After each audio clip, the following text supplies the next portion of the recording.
Good morning, good afternoon, or good evening, everybody. Welcome to the fabled, legendary, rare Saturday stream.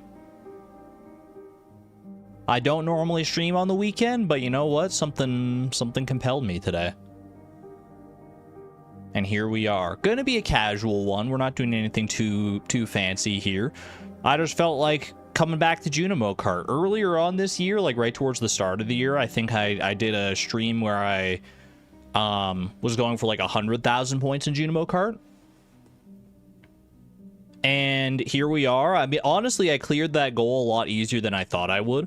I think my final high score, you can see it in the description down there, is like 170,000-ish points. And we're going to try and beat that today, which is not going to be easy. Very much easier said than done, but I'm going to give it my all. I am going to give it my all. In fact, in the title, I didn't even put trying to beat it. I just said beating it, which I'm not going to say is a promise that I'm going to literally do it this stream, but I will do it eventually. Yeah, I think that was the New Year's stream. I think it was like literally like the first day of the year, or like right at midnight. It was like that super like late night stream or something. Or was that when I did it? No, I feel like I did it a little while later. I did play Junimo Kart on New Year's though. Rudala, thank you for the 31 months of the Electron level, by the way. Thank you, thank you. Back home in India, dropping my VOD Squad 3. Appreciate that. Hope you enjoy the VOD, and I'm glad you're back home safe and sound. Much love, appreciate that. It was the midnight stream. You were asleep, so you missed it. I don't think that's the one that I went for like my high score though. Was it? I thought I was just like playing some Junimo Kart like casually at that point. I felt like I came back to it later and got like 170,000 because I remember doing a stream that was like stream doesn't end until I beat 100,000 points in Junimo Kart or something like that. And I wouldn't have done that at like midnight because that would be that would be not very good for my sleep cycle.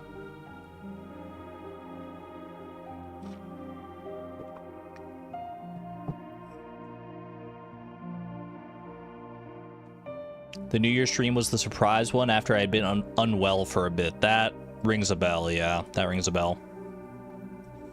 Either way, I felt like Junimo Kart was the perfect thing to do today because I didn't really have anything else planned, and I was like, you know what? It's a good casual thing. Anyone can hop in and enjoy.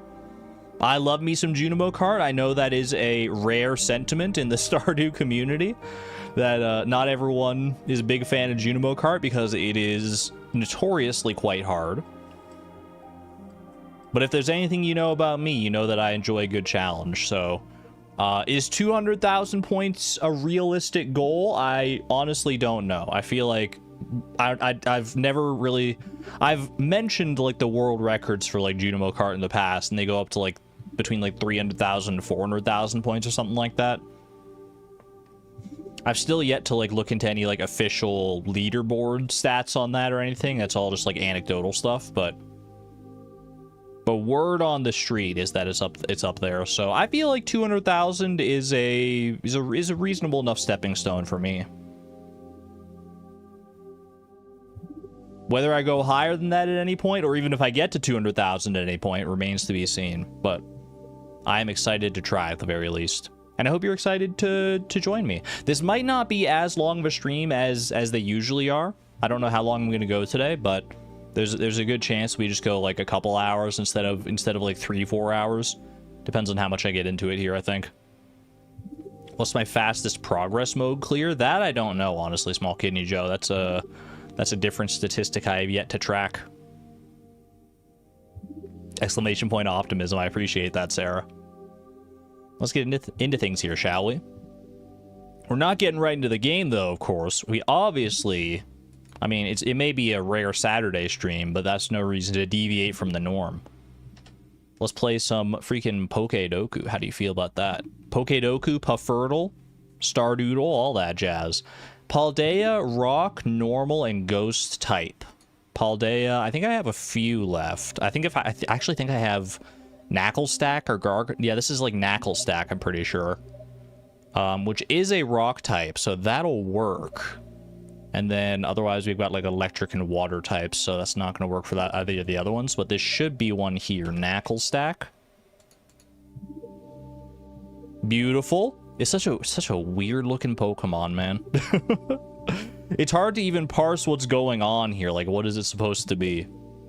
If you know, then it's like, it kind of makes sense. It's like, oh yeah, it's a stack of salt bricks. Sure. It's just an interesting concept for a Pokemon. Normal type, let's go with Cyclizar. And ghost type, let's go with freaking Annihilate, bro. How do you feel about that? Unova, Rock, Normal, and Ghost type. Now, Unova, we all know at this point that I've been bad about guessing Unova in Pokemon, so let's see. Unova starts right around here. Audino is a normal type. Okay, that's one fit. I'm looking for a Rock and a Ghost type.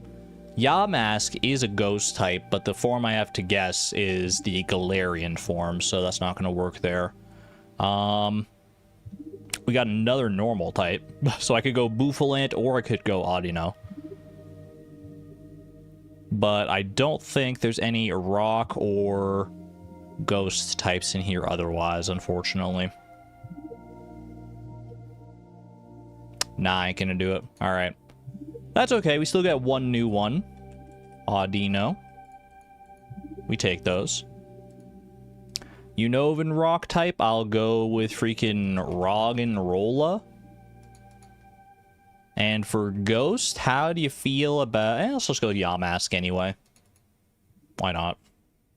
Rock Fairy, that's going to be a Carbink play. Normal Fairy, that's a Jigglypuff right there. One that even the less knowledgeable Pokemon fans out there might know. Jigglypuff is a classic. And Ghost Fairy, I'm gonna say Ghost Fairy. I'm having a brain fart. What's Ghost Fairy? Mimikyu. Pikachu looking guy. Not bad, man, not bad. Any of y'all watch the Minecraft Live? New update looks awesome. I have not been keeping up with Minecraft news in recent years, but I'm glad that they're still like continuously updating it. And it seems like that they're all the updates are pretty well liked for the most part. It seems like they're on the right trajectory with Minecraft, so I'm glad for that. Maybe someday, someday we'll do the fabled Minecraft stream where I try to beat Minecraft for the first time ever. I've never done it. I know vaguely how to beat Minecraft. You know, you get your freaking, you go to the Nether, you get your blaze rods, you make Eyes of Ender, you take them to the portal, you kill the dragon. I know the broad strokes. As for the nitty gritty, that's where I would get lost for sure. But it could be a fun time. Let's see. Bro, this fish is dead. This fish is literally dead in the water. It's not moving. Someone send help. Are you okay?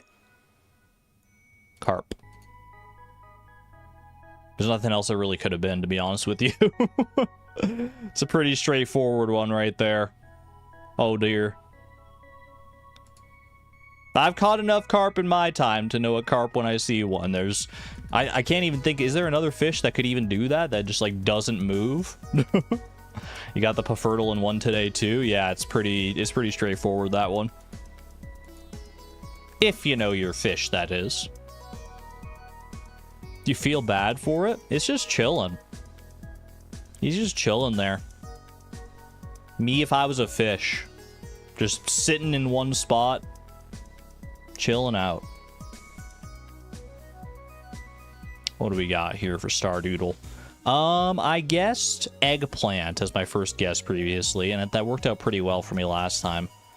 Let's go ahead and see what we got here. It's worth more, takes longer to grow, is not regrowable, not a vegetable. It is a fall. It's fall exclusive. A fall exclusive fruit that doesn't regrow. Pumpkin's a vegetable. That's out. Doesn't have to be a fruit necessarily. Cranberries regrow.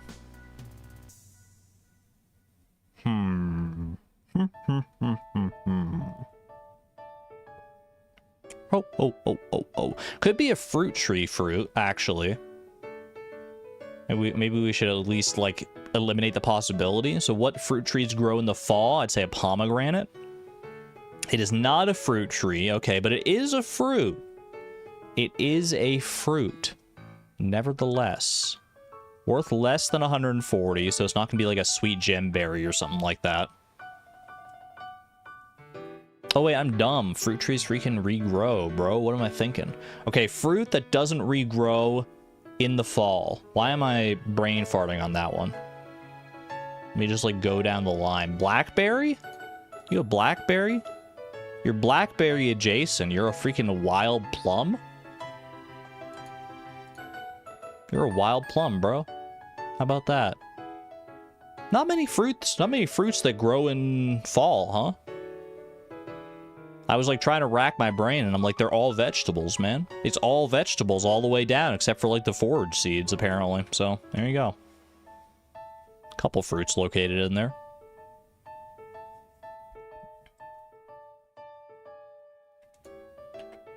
We got there in the end. That's the important thing, right?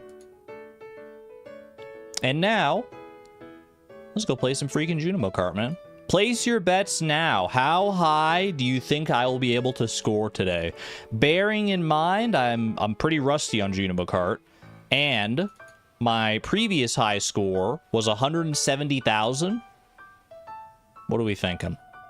Where do we think we're gonna land today? 65? I mean, I hope I get to at least 65.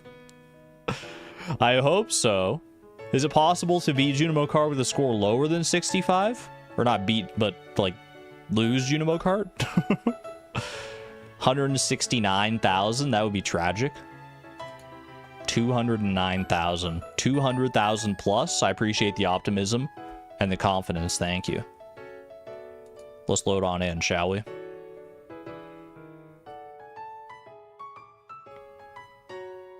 $300,000 would be incredible. Welcome on back, one and all. Wait for it. There we go. 2, Fractured Farm. Ooh, Beatrix dressed in her slime keeping duds.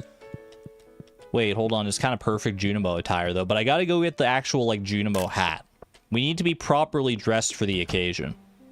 Do I have the Junimo hat? Wait, where's my dresser at? I thought I kept the dresser in there. All our lovely little pets here. Meow meow. Dude, this is such a nice farm. One of my favorite farms from an aesthetic standpoint, that's for sure. Where's my Junimo hat at? Did I buy? Surely I bought the Junimo hat, right? Where's the Junimo hat? You get it for perfection. Bro, it's not in here. Unless somebody else is wearing it. Like one of my children or something like that. Orion, Andromeda? Oh, are wearing my freaking Junimo hat, are you? I guess I'm gonna go buy a Junimo hat real quick. Cause like we gotta do it, man. We gotta do it for the vibes, for sure. There's no way I can beat Junimo Kart. Or, well, not even beat Junimo Kart, but beat my high score in Junimo Kart. Oh, wait, there's the freaking Junimo hat. Buck's got it. Buck, you sly son of a gun. Hold on, I'll trade you hats. I'll trade you hats, buddy. There you go. You can have the party hat, and I'll have the fabled Junimo hat. Legendary. Great outfit. It's a great outfit. I think the slime outfit still works well with the Junimo, so we're going to go ahead and rock that.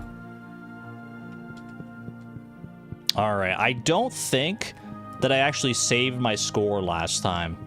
Or if I did, it's in a backup save file that I couldn't figure out. Because when I go in here, my high score on this is 90,000. That is a falsehood.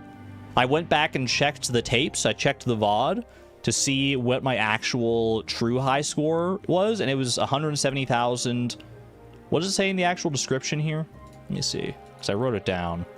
170,120 is the score to beat. Doctored? You can go back and watch the VOD yourself, I promise you. I promise you this. I need to go get the Statue of Blessings Infinite Energy Blessing if I want to play Junimo Kart all day. Wait, true? Wait, you're so real for that? Blessing of Speed? That's just going to make it harder. Even better, honestly. Perfect. More speed in Junimo Kart. It's already going to be speeding up enough on its own. All right. Let's get this party started, shall we? You only get one chance at a first run of the day. So let's make it count. I'm going to go radio silent for this one for the actual maximum possible chance here.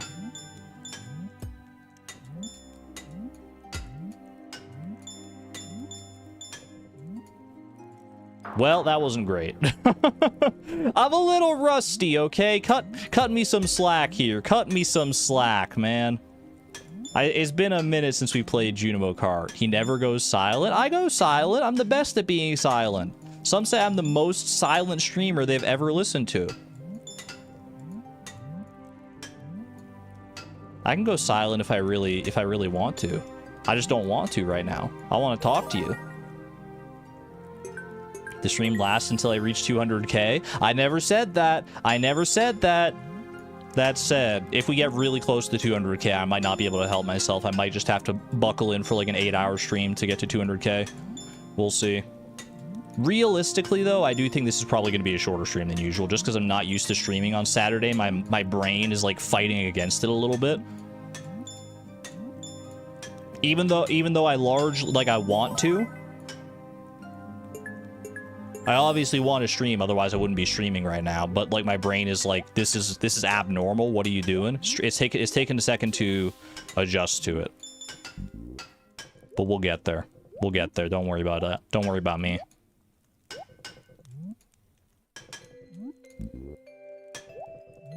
I reserve the right to not be silent, to speak my mind. Just in general, but also at least up through the end of this level. Once you get into Ghastly Galleon here, that's where you really start speeding up and you really have to start focusing. So once I get here, then you have free license to tell me to stop talking and actually focus on the game. But until this point, you can't get mad if I'm talking about some nonsense. Well, I probably should have stopped talking. I probably should have heeded my own advice on that one. Oh, still pretty good, honestly, though. Pretty good for a second run. I should have had, like, a run counter going on or something like that. Anyone want to be the official run counter in chat? Don't do that to yourselves, because you'll have to pay, like, full attention to the stream at all times to make sure you track my every single death, like that one right there. Three. I see people are already doing it. People are lining up to do it, man. All right, this is run number 4. Boop, boop. Where's Sarah? Sarah Yams was in here towards the start of the stream. I don't know if she's still here or not, but no harm, no foul either way. Charoji, welcome on in. Hope you're having a wonderful day. Ooh, oh my gosh, I'm so fast. There's Sarah. She's lurking about.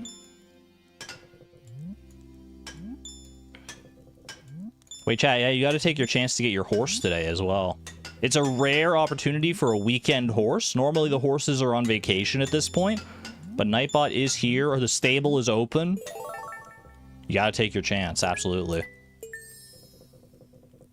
Why is the sound design on Junimo Kart so good? The sound design in Stardew Valley in general is so good, so I wouldn't expect Junimo Kart to miss either. I'm hard-pressed to think of a moment in Stardew Valley where the sound is like, that's not it. The only thing I can speak to is I don't particularly like the metal version of Sam's song that he plays during his like 6 or 8 heart event or whatever.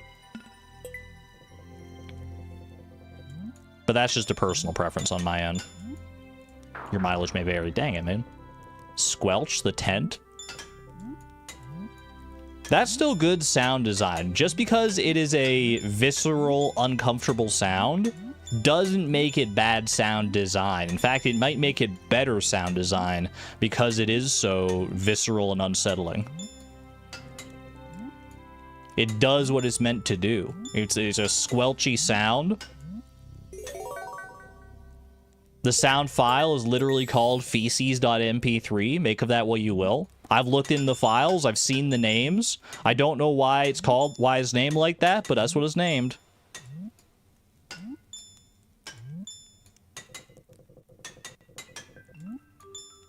And you can look it up if you don't trust me. Concerned Ape Y, that's what I'm saying. I don't know if he's the one that named the sounds or if he got them from like a sound library somewhere.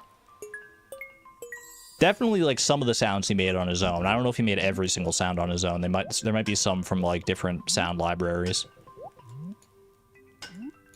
I wouldn't be surprised if he made every single sound though.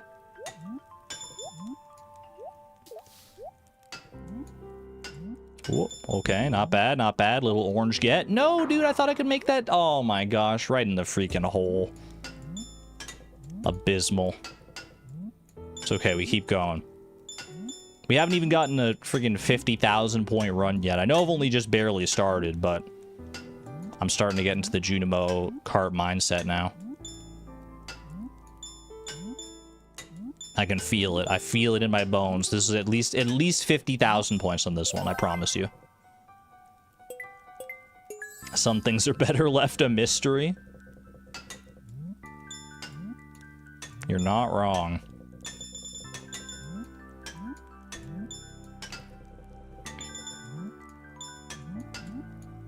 You might be better off not even having known that it was called feces.mp3 to begin with. If you don't know what I'm talking about, is that one squelching sound. It's like the sound of, you know the one, it's like the sound. It's like the one that happens during Linus's like 4-heart event or whatever. You know the one.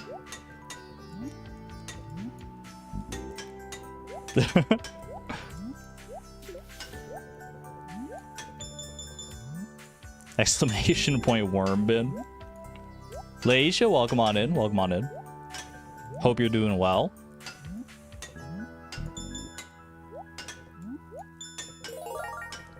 All right, all right.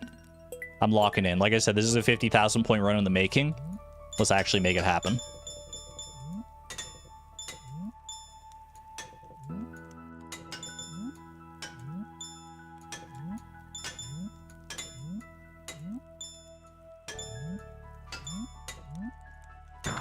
Oh man, right, pow, right in the kisser, dude. Ooh, I went face first into that barricade. That was brutal. I thought I might have had a frame to be able to jump there. Then a boulder got me on that one of all things. I thought I would have a frame to jump. Usually there's a good amount of wiggle room before those barricades, but I guess I landed in just a little too close to it this time. That's all right. That's okay. We go again.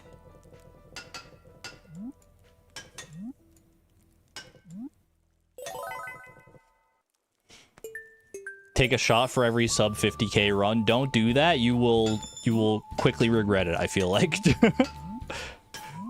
Or are you trying to like make it so that I feel guilty if I don't get over 50k, because then I'm like, oh man, I'm causing someone some deleterious effects, so they have to take a shot now. So it's like psychological mind games for me, the streamer, even though you're not actually taking the shots. You're making me think like, well, what if someone is taking the shots? And I'm like, well, I gotta go for 50,000 points then for their own health. It's the only way.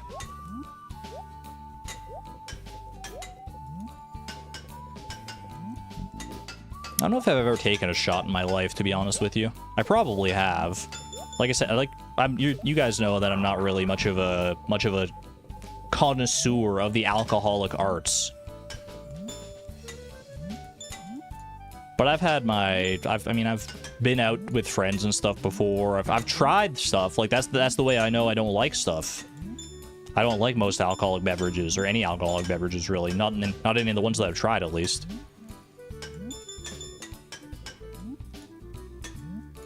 Like they say, don't knock until you try it. But when it comes to alcohol, though, there's so many freaking things to try. And if they all have that undercurrent of alcoholic taste to them, then I don't want any part of it. And you might say that there are some drinks out there that have less of an alcoholic taste than others, and you're correct. But to a person like me who is simply not accustomed to the taste of alcohol to begin with, they're all gonna just like taste worse than if they didn't have alcohol in them. And I'm not particularly keen on chasing the buzz of the alcohol, so there goes that for me. And if I don't like the taste and I don't like the feeling, then what's left, man? What's left? I'll just stick to drinking water and Coke. Thank you very much. Preferably not like mixed. Although I guess what are you doing when you put ice in a drink? You're technically mixing water with your drink, so.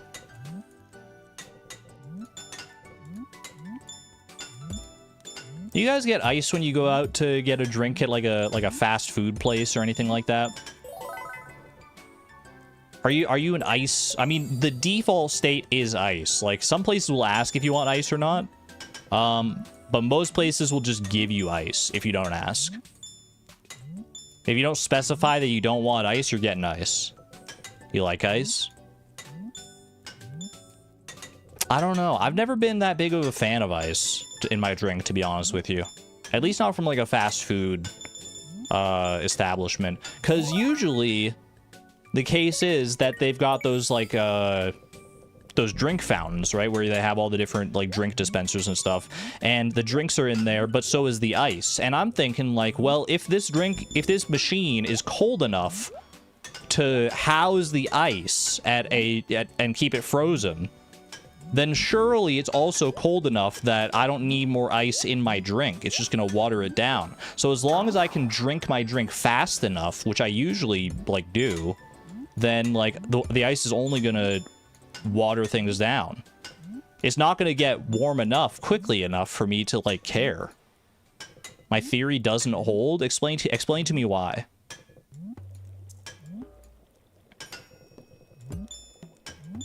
I guess you could say that the machine has like a compartment where the ice is kept, and it's isolated from the rest of the beverages, and that particular compartment is cold. I guess you could make that argument, but anecdotally that doesn't bear out, because when you get the drink, even without ice, it's still cold. It's already cold. You don't need to like wait for the ice to cool it down. It's already perfectly at a drinkable temperature. So the machine does keep them cold. It's as cold as they want it to be. Exactly. I mean, maybe not all machines are created equal, but the machines that I've experienced are generally, I mean, they wouldn't keep them at like a room temperature and force you to get ice, surely, because that's just bad business. Then you'll be known as the restaurant that has room temperature Coke, and nobody wants to be known as that.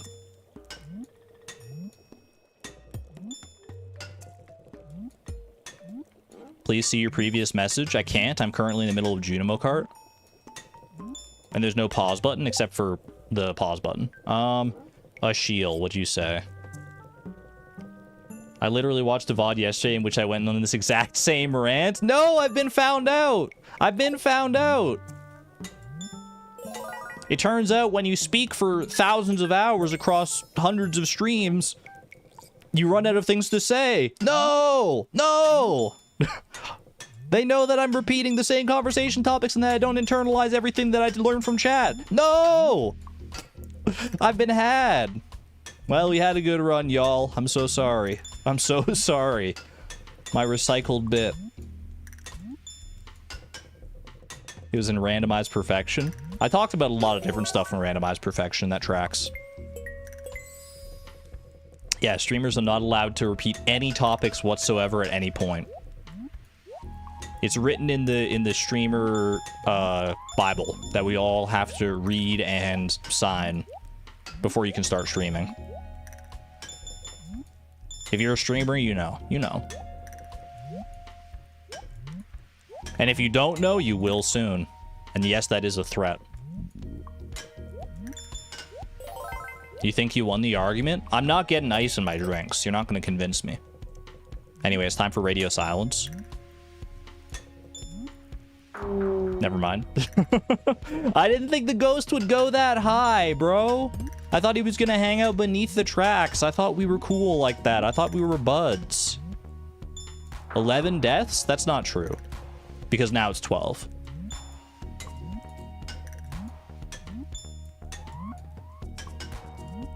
That's what you get for repeating topics? Touche.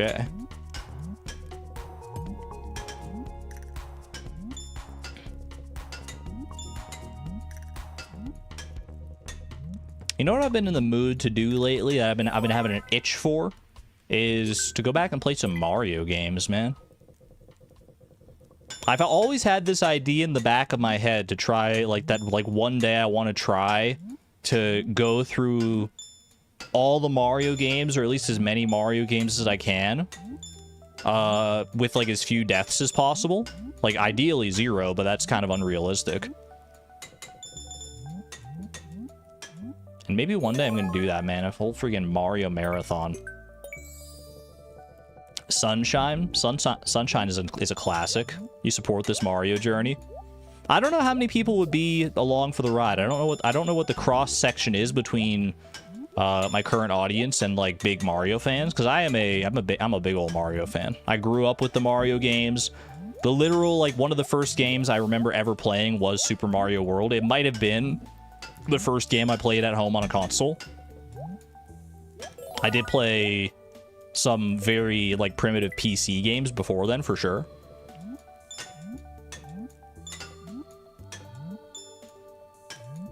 Putting this conversation on hold for a second, at least until this runs its course.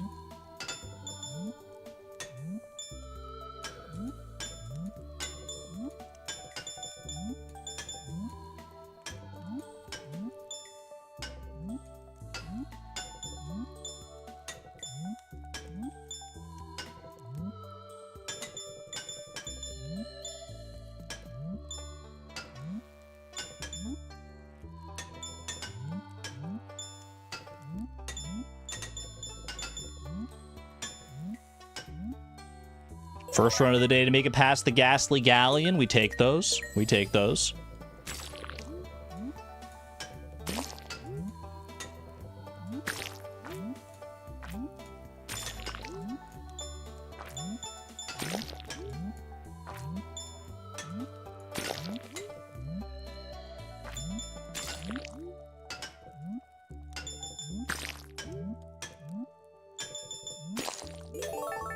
Clean. We gotta run, folks. We gotta run.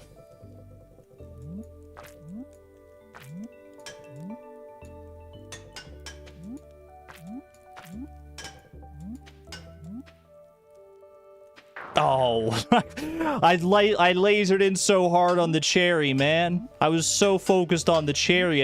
I thought I would be able to make the jump. I thought they lined it up just so that I could, man. Consarn it. And so the mushrooms claim yet another victim. Glowshroom Grotto, my nemesis.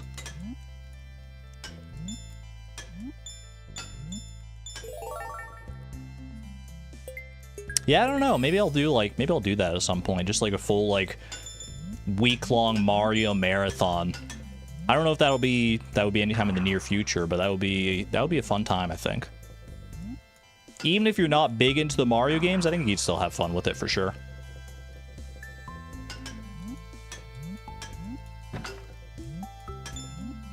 I'm honestly super excited for the, dang it, man. For the Galaxy and Galaxy 2 bundle they announced during the recent Nintendo Direct.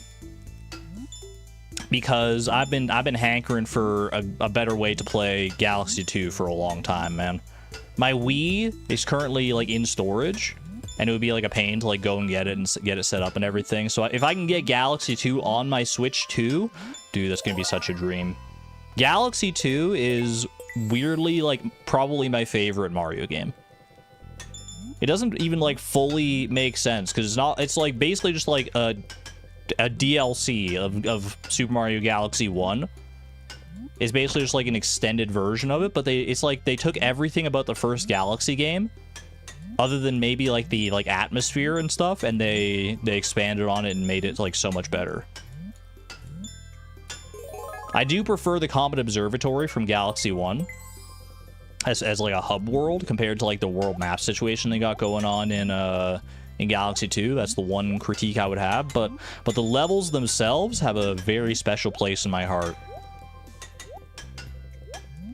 Especially because some of my earliest gaming challenges, like once I really started to sink my teeth into the idea of doing like different like hard accomplishments in video games, came from my time with Galaxy 2. There's an old video on my channel where you can see me beating like Fluffy Bluff Galaxy without the Cloud Flower. Dang it, man. Well, now I have to be silent because, I mean, do you hear the song that's playing? The raccoons are singing for me, dude.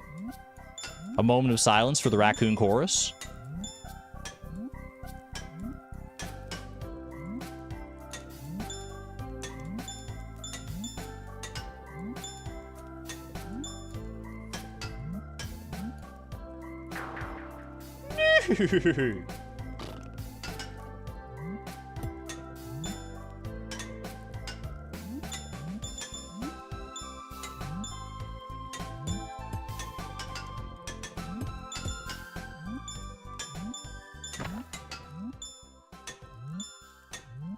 Beautiful.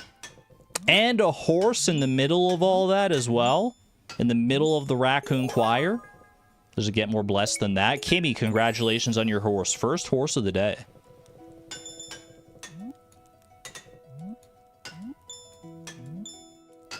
Where are my beautiful lyrics?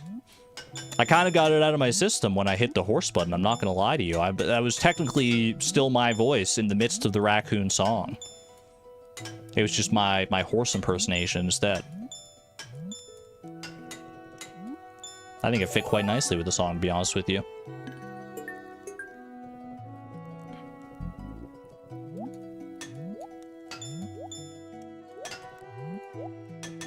If I were to do a Mario marathon, I don't know if I would be able to do, like, all the Mario games. Because when you hear, like, all the Mario games, number one, it depends who you ask, like, what even counts as a Mario game. And number two, even if you work with a very strict definition, it's still a lot of games, man. Mario's been around for a very long time. That's a lot of games. Like, even if I just kept myself to strictly, like, the mainline platforming... Dang it, bro. The mainline platforming games. Like, we're not talking about, you know, the spin-off series, like, you know, Paper Mario, partners, the Mario and Luigi stuff. Not talking about the sports games, or the Mario parties, or Mario Paint, or Dr. Mario, or Mario knits a freaking sweater, or whatever. That one's real, look it up. If we're just talking about the main platformers, there's still so many, man. There's still so many. I don't even know how long it would take, realistically. There's Super Mario Brothers 1, 2, and 3. There's Super Mario World. There's Super Mario Brothers The Lost Levels. There's, do you count Mario World 2 Yoshi's Island? That's more of a Yoshi game than a Mario game. You got Mario 64, you got Mario Sunshine, you got Mario Galaxy, you got New Super Mario Brothers, you got New Super Mario Brothers 2, you got New Super Mario Brothers Wii, you got New Super Mario Brothers U, you got Super Mario 3D Land, you got Super Mario 3D World, you got Super Mario Galaxy 2, you got Super Mario Odyssey, you got Super Mario Wonder, and I'm pretty sure I've forgotten at least like 5. Super Mario Land 2, the 6 golden coins. Super Mario Run? Are we counting that one? The mobile game? You can split it 2D and 3D, that is true. There's far fewer 3D Mario games, at least 3D Mario platformers, than there are 2D Mario platformers. But I like them all so much, man. I like them all. Super Mario RPG. I would not count Super Mario RPG. That would count more as like a spin-off. That's more in line with like the I mean that's the predecessor to like Paper Mario and Mario and Luigi, right? It is peak. I don't deny that. I mean, I literally did a full playthrough of Super Mario RPG on my channel way back when. You can still go find it if you want to listen to Baby Argon. Me and my Dazzle DVC 100 and my crappy Logitech headset mic. It's still out there. The Old Testament is still there. I guess I shouldn't call it the Old Testament, implying that my videos are some kind of scripture. That's how we get into cult territory. I was struggling to find the right word, though. Baby Argon cursing. Yeah, man. I used to not be PG-13. I would just like, I would say all kinds of naughty words. And those videos are still out there. You can go listen to me say some nasty words, man. Say some inappropriate stuff.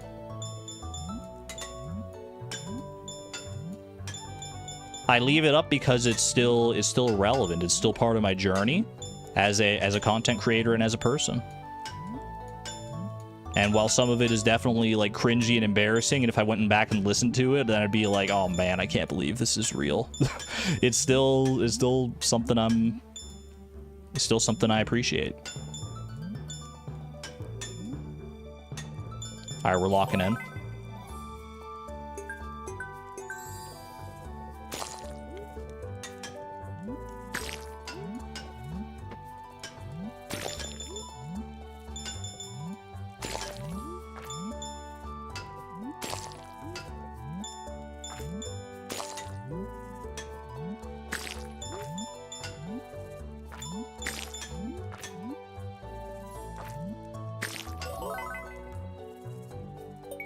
These mushrooms aren't going to get me this time. New PB coming.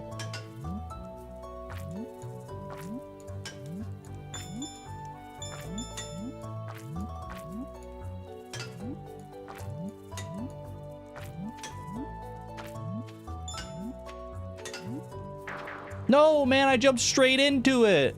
How did I do that? It was like the easiest thing to avoid, and I just like looked straight at it. And it's one of those things like where if you're driving, it's like, look where you want to go. You shouldn't be looking at the obstacles. You should be looking at the spaces between the obstacles, bro. That's like the first thing you learn in driver's ed. Look where you want to go.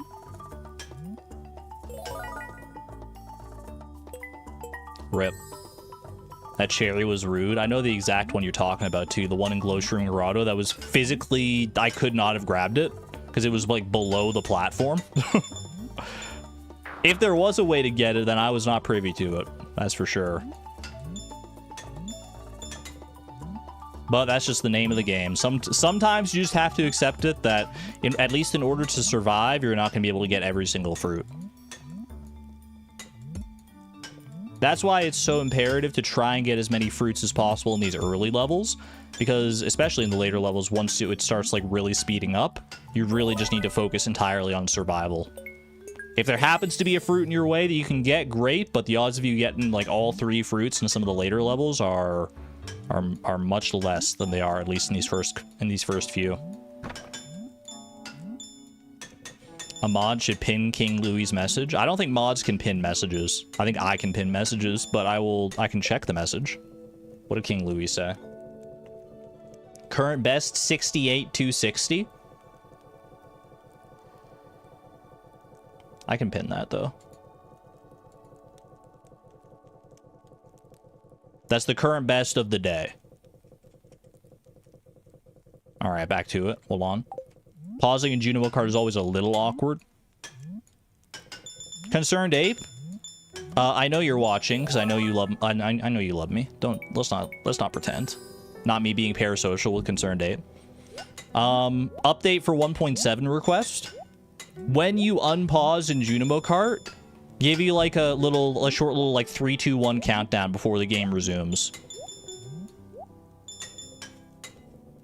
That way you have like a second after you press the button to like get your hands repositioned where they need to be. I mean, it's only a 1-button game. And then, I mean, there's a surprising amount of buttons that can be the 1 button, by the way. I use the mouse click myself because it's the most like responsive. But you can use like spacebar, you can use shift, you can use X, I think. There's a whole bunch of buttons you can use.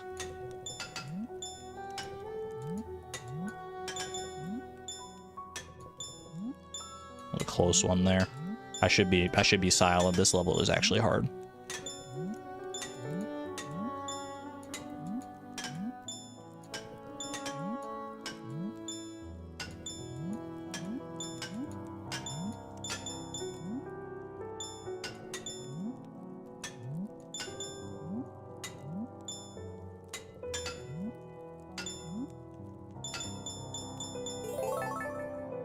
New Super Mario Brothers 2. That's one that I didn't mention before. My brain's still looking for new games.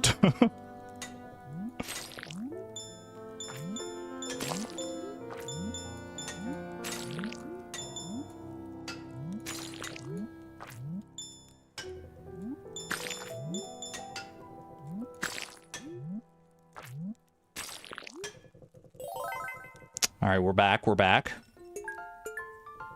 PJR at my side.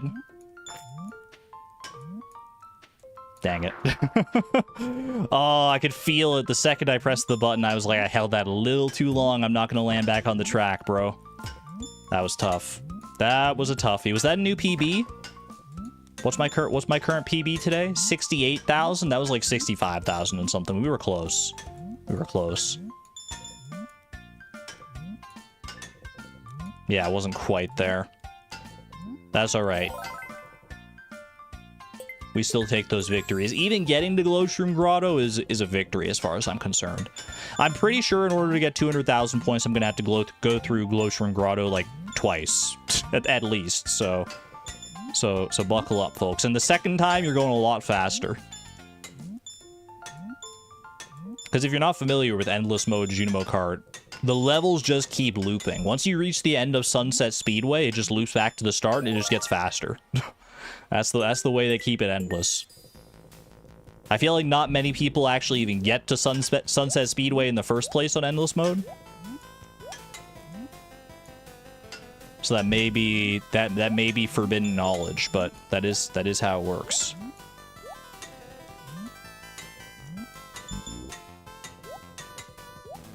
What if in 1.6 Concerned Ape added like stealth added new levels after Sunset Speedway that are in endless mode that like very few people have ever even seen, just because like no one plays Junimo Kart Endless for that long?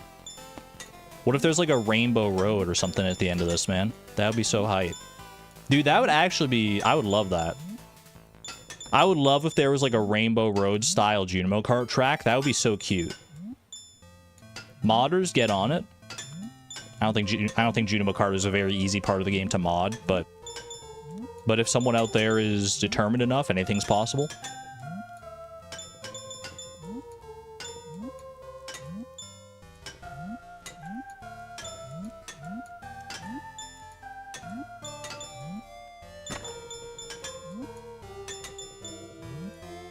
Clean, dude. I think I'm getting better. I think my skills are starting to hone.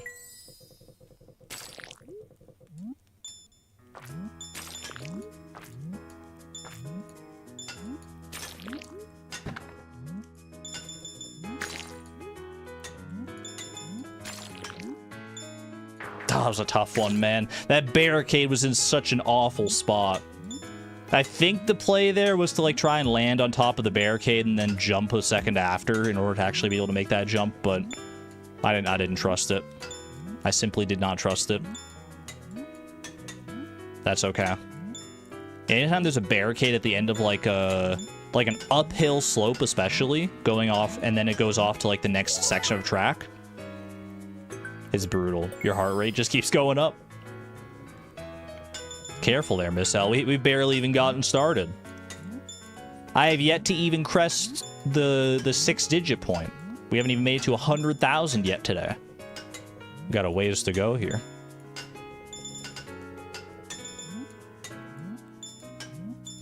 I know I have it in my soul, in my heart and my soul, to make it to 200,000. I have full faith in myself. It's just a matter of, do I have the patience to see it through?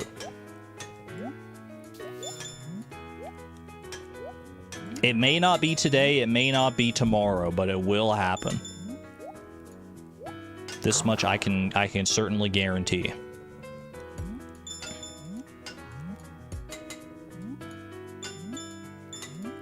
Maybe we should start like ending off the streams. Like, you know, we start the streams with our daily games. What if we end the stream with like 10 runs of Junimo Kart or something like that? Then, given enough time, enough streams, eventually one of those runs is going to go the distance. That's just the law of large numbers right there. All you heard was stream tomorrow. I did say maybe not today, maybe not tomorrow, but maybe not tomorrow is probably not tomorrow because I'm not going to be streaming tomorrow.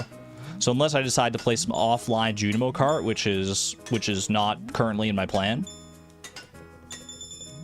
You wouldn't end stream and you know it. I could hold myself to it if I made it a habit to do like 10 runs of Junimo Kart, or even just like 5 runs of Junimo Kart at the end of the day. At the end of the stream, I could hold myself to that. Unless we had like a really good run on our 10th run. Because then obviously I got to try it again. Because clearly if I have like a 100,000 point run on my 10th run, then obviously I got to keep going. Because then my head's in the game at that point.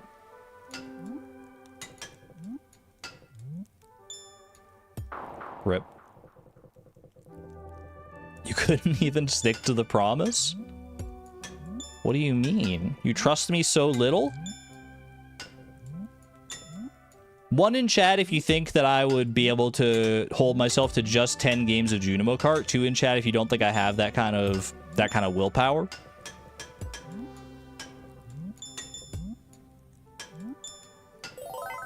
What the heck? Why is everyone typing 2? No, I think you guys misunderstood the question. I said type 2 if you don't think wait. Oh my gosh, I clicked off the window. I said type 2 if you think I wouldn't be able to stop. Not if I would be able to. I think you guys misunderstood. Everyone's still typing 2. Interesting. And you guys are probably still just confused. I'm just gonna drop it. It's fine. It's fine. We all know I would be able to do it if I really wanted to. Depends on how long the stream was. That probably is true. That's probably accurate. You misunderstood 1.8 then? At least that's some level of confidence. There's a 0.2% margin of error there. I respect that. Dragonic Moon, thank you for the 25 months at the Electron level, by the way. You challenged me. What are you challenging me to?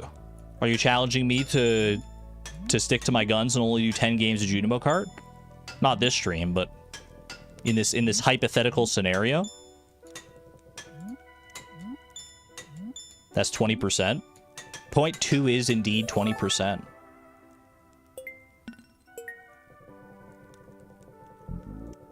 I did quit the randomizer stream the other day on a cliffhanger. Oh, you mean with like the island farmhouse? I'm able to leave things on cliffhangers. I generally don't like to because I don't like experiencing cliffhangers a lot of the time. I get that it is the smart thing to do on like a YouTube content creation standpoint to like make cliffhangers and stuff like that if you're doing an episodic series, because then people will be like, well, I gotta watch the next one now. I just gotta see how this ends. And then that's how you hook them. But like I don't, at least if I'm doing like I'd be okay with doing a cliffhanger if the other episode that is cliff hung to, like you can see the resolution, is already like out. If it's just to get someone to like click through to the next video, but the next video is already there, that's one thing. If it's like to make them click through the next video, but then it's like the next video doesn't come out for like months, then it's like, well, what are we doing here, pal? Was I a theater kid? I was not a theater kid, but I probably should have been. I was a band kid. Not that those are mutually exclusive, but I was not in theater in my school days. I got into theater late. Now I appreciate a good musical. I'll find musical songs on YouTube like all the time and just fall down like a rabbit hole of listening to them. I have theater kid energy. Thank you, I think.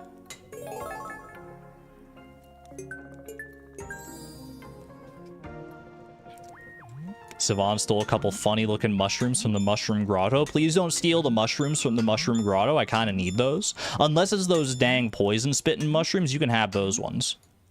But the mushroom platforms? No. Those ones are mine, please. In a positive way, thank you.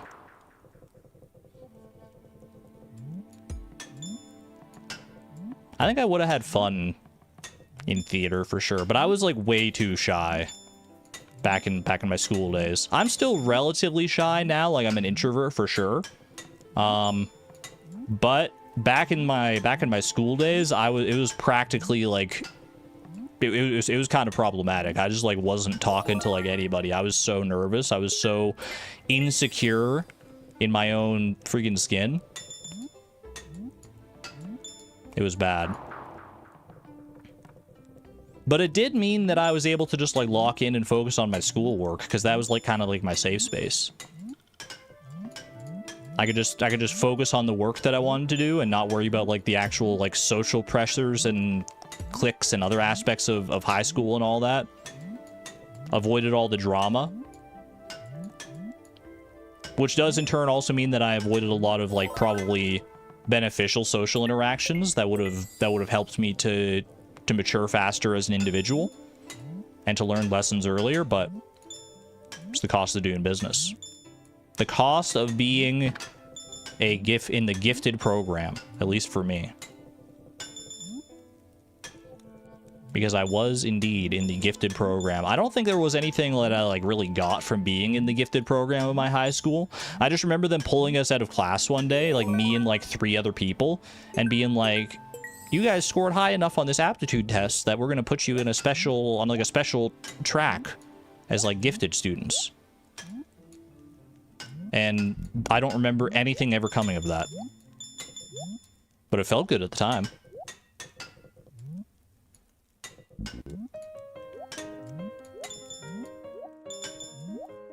Whoa.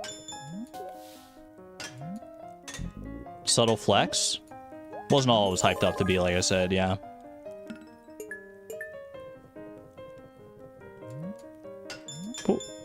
All right, time to focus.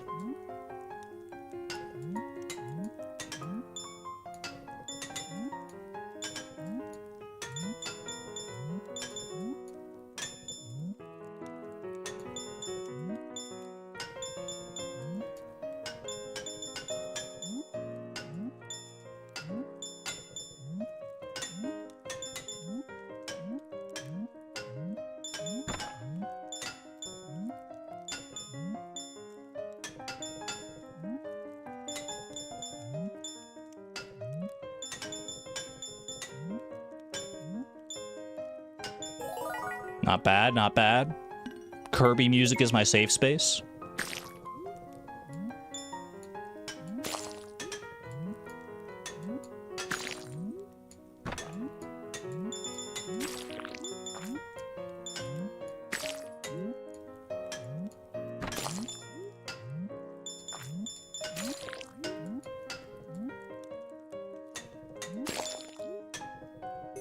Missed the grape at the end there, but that's okay because we survived. I don't know if I would have survived if I had gone for the grape.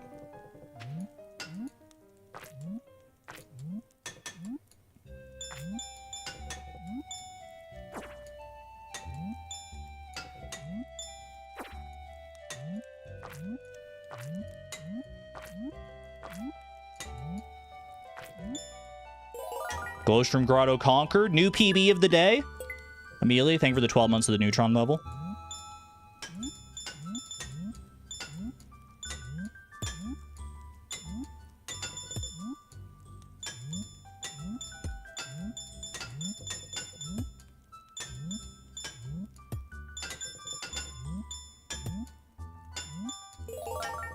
Sweaty palms, sweaty palms.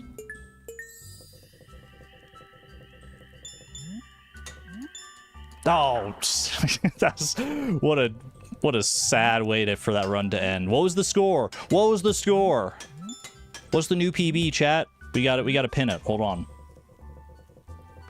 That wasn't bad. That wasn't bad at all. Amelia, thank you for the 1 full year at the Neutron level, by the way. Thank you, thank you. Thanks to this awesome community, I canceled my channel membership for financial reasons, and as soon as it expired, you were gifted one. Oh my gosh, that's wonderful. Thank you to whoever gifted you, and thank you for the kind words to the community. That's wonderful. Current best 86,090 points.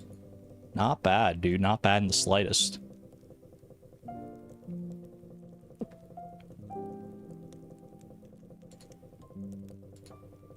Pin dat. Oh yeah, pin dat. Palms were too sweaty. You're not wrong. You are not wrong. Whoops. I just freaking closed my chat. Chat, where'd you go? Ah! Alright, chat's been reopened again.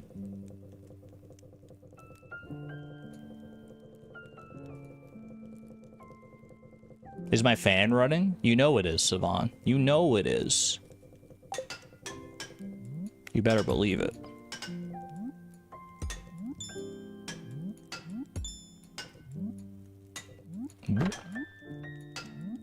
Better go catch it.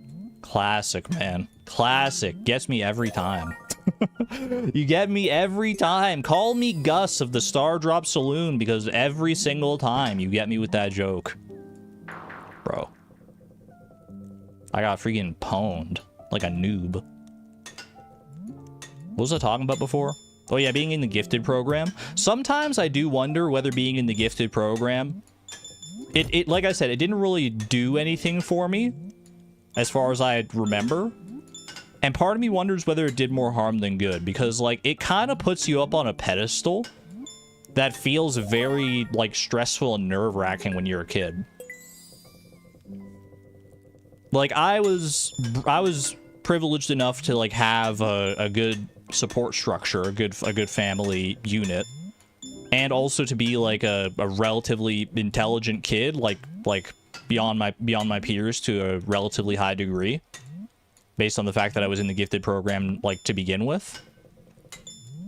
But that also meant that I had like a lot of people telling me like, you're so smart and so like driven and so talented that you can do whatever you want. You can do whatever you don't believe the amount of times you hear that when you're like in like when you're like a smart kid. Like you can do whatever you set your mind to. And in concept that sounds great, but when you're on the receiving end of it, at least for me, I was like, what the heck am I supposed to do then? What am I supposed to do with this information? You tell me I can do anything I want to do. How am I supposed to know what I want to do? If I like it feels like I'm being told, like, I don't know, the undercurrent that I always got, and this might just be a me thing, was that I was being told, you can do anything you want to do, which means you should do the thing that benefits the world the most. And that was always what like paralyzed me as a kid. I was like, well, if I have these talents, I shouldn't let them go to waste. I should become like a doctor or something like that, something that like can really like go into a field where I can like really benefit and change the world. But that was at odds with like my inner desires to want to just be like be who I am now, basically be like someone who can like entertain and just play video games and be unabashedly myself, which I've now embraced, thankfully. But for a long time I was like, I always felt guilty that I was not using my smarts to their utmost extreme, which is just like a terrible mentality to have. You have so much potential, you're just unmotivated. Yeah, exactly. Thankfully, I never had anyone say like those kind of stuff to me. There was always somewhat of an undercurrent, at least I felt an undercurrent of it from some authority figures in my life. No one ever said anything like that outright to me, which means that a lot of it did boil down to like my own internal monologue telling me that. But that monologue, like that internal value structure came from somewhere. It came from an external source. So I'm not like gonna blame my child self for all that. Classic gifted kid troubles. Yeah, like the more I learn about it, the more I realize that I was not the only one feeling that like insane pressure to perform.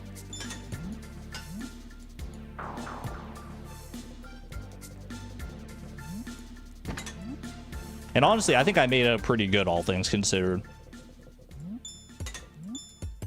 Because there's definitely a lot of gifted kids out there, I'm sure, that ended up like going into different fields that they really didn't feel passionate about, didn't really care about, but because they were like so smart and could do whatever they set their mind to, either like their parents or some other authority figure may have like unwittingly or wittingly or whatever forced them into a path that they didn't want to go down. All I can hope is that they've found some happiness in whatever they're doing nowadays. Any gifted kids out there watching this now, whether past, present, or future gifted kids, know that like If you are really smart, that's great. You can do whatever you set your mind to, but don't let that be the determining factor of your life.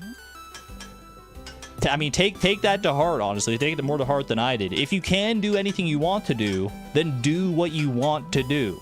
Don't do what you feel like you're supposed to do. That's my soapbox speech. Thank you for coming to my TED Talk. Do what you want to do, not what you think you need to do. Because what you need to do is what you want to do. For your own mental well-being and for your own sanity. There's a reason you want to do those things. It's because your body, your mind needs them. Even if it feels like, or if other people tell you that it's like a waste of time. Don't trust it.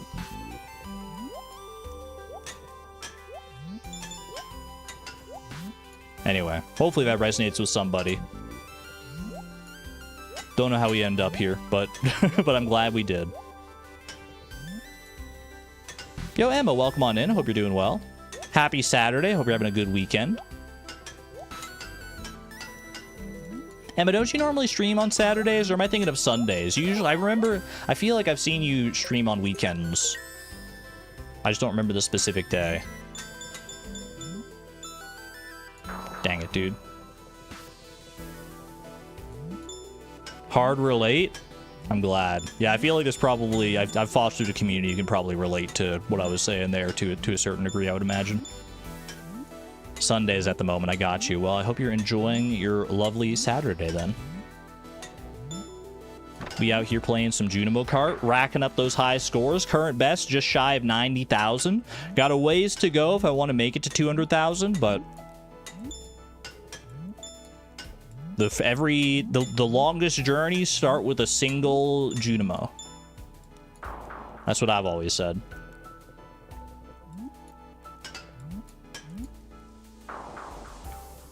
You knew you wanted to work with computers since you were in kindergarten? Ooh. Now you're passionate about robotics and it's great. That's awesome. That's fantastic. I love hearing those kind of stories where it's like you find something you're passionate about at a young age and it sees you like through all the way until you're an adult. Not everyone can be so lucky. Not even lucky, but so fortunate, I guess. Are lucky and fortunate synonyms? I don't know. Either way, I'm very happy for you, Choji, and anyone else who has managed to find their passion and stick with it.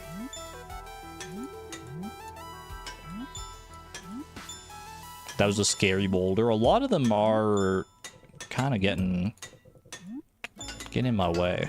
More than they usually do, I feel like. The boulders are ruthless today.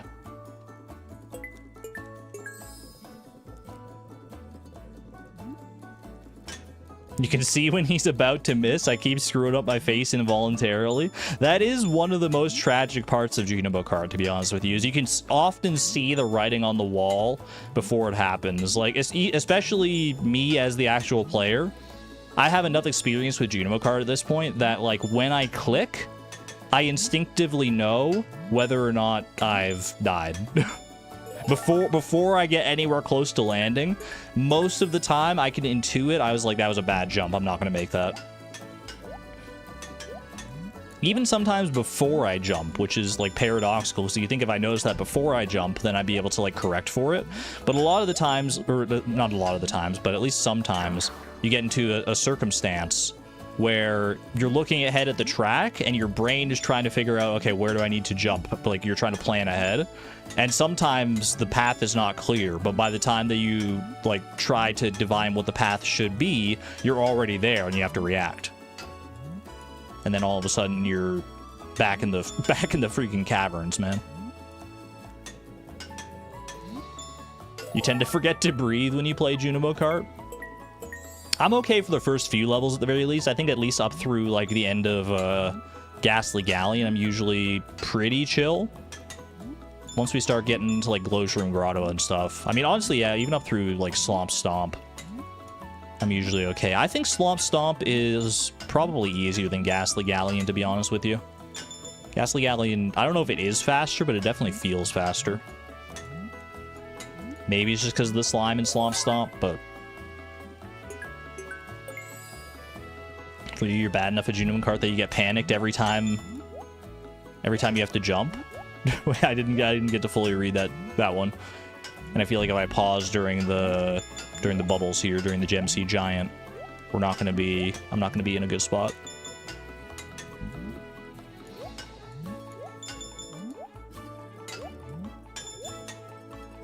I wonder what it would be like to go back to like 1.5 Junimo Kart at this point, where this guy was shooting out like 3 times as many bubbles. Real ones will remember. I mean, OGs will remember like when Junimo Kart was nothing like this at all back in like the 1.2, 1.3 days before it got revamped. When there wasn't even like a way to beat Junimo Kart, it was all endless mode and it was trash. But Concerned Ape realized that, and he made it a lot better. Still not great for everybody, clearly, but better than it once was. I feel like few people would dispute that.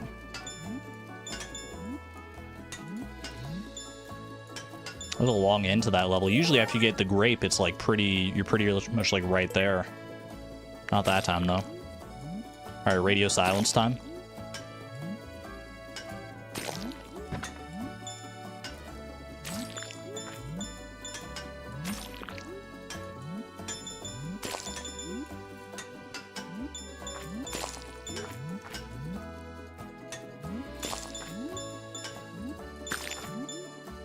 Not my finest slomp stomp, but we got to the end. That's what counts.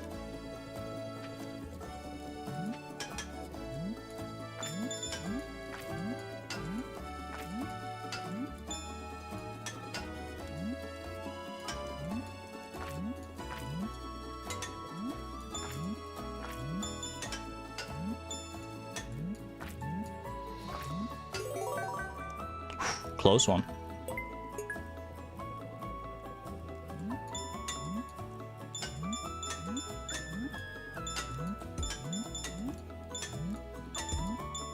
No, man, I tried to jump the bull. Oh, gosh. You could see the plan. You could see the plan, but the plan was ill-fated, unfortunately. I was trying to jump that boulder because I thought it was going to get in my way, but like the slope down was too steep. I couldn't land back on it. So I just took my orange and ate it as I was falling down into the abyss. At least we had a nice snack on the way down to hell. 69, 9, 10. Not a bad score for that point. I'll take it. Let's have back-to-back good runs here, shall we?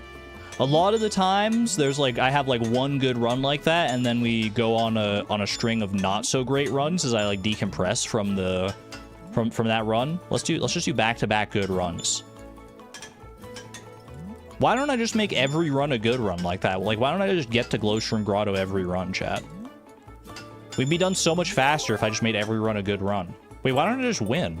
Hold on a second. I think I'm cooking. Why don't I just, like, win? Alright, let me do that real quick. I'm just gonna get 200,000 on this run.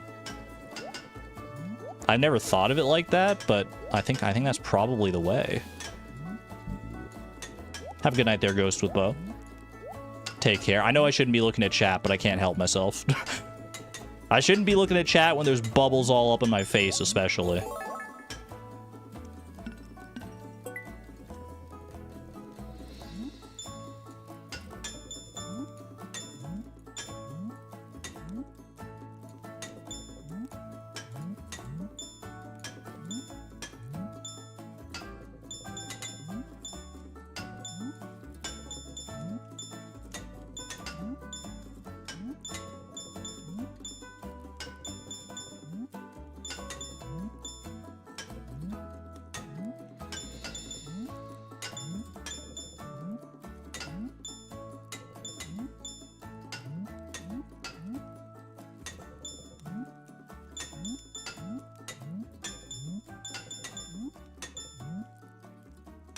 Ooh, tight little jump at the end there, but we got it, we got it. 3 fruit on that level, too, is not too common.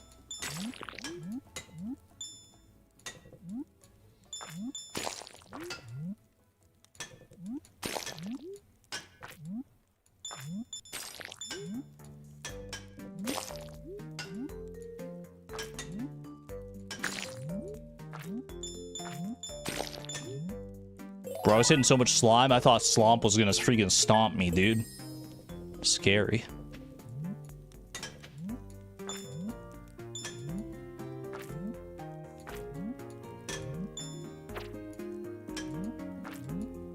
I hated that layout so much. I hated that. Why was it all so low to the ground with like one little track pieces in between like 4 freaking mushrooms, man? I hated that so much. Why did they make it like that? I've never seen a glowshroom grotto that I hated more in my life. What was that? What was that? Why did they do that to me? My brain was simply like going into like panic mode.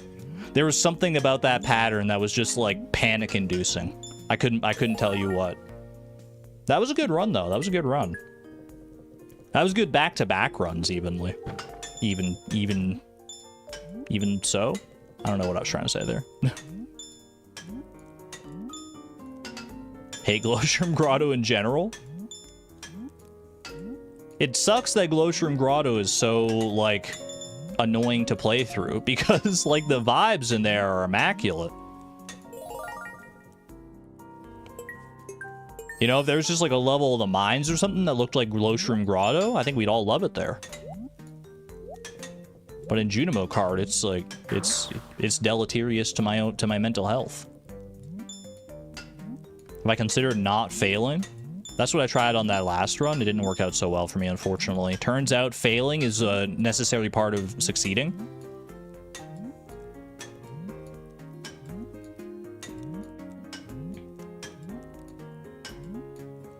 As it turns out, the state of the human condition requires failure in order for you to learn to better yourself. Sad but true. You have a topic? Durmeister, hit me up. These Junimo Karts are generally like banter heavy streams because it's like, at least until I get into the late game and I have to focus. Maybe for you? Regrettably, I am not one of those people who can just be good at things on the first try. At least not generally. But oh, how I wish I could.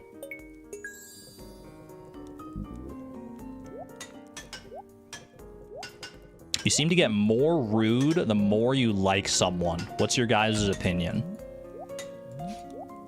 I mean, there's a certain element of truth to that in general, I think. Like, the more... I wouldn't say rude is the right word, at least not for me.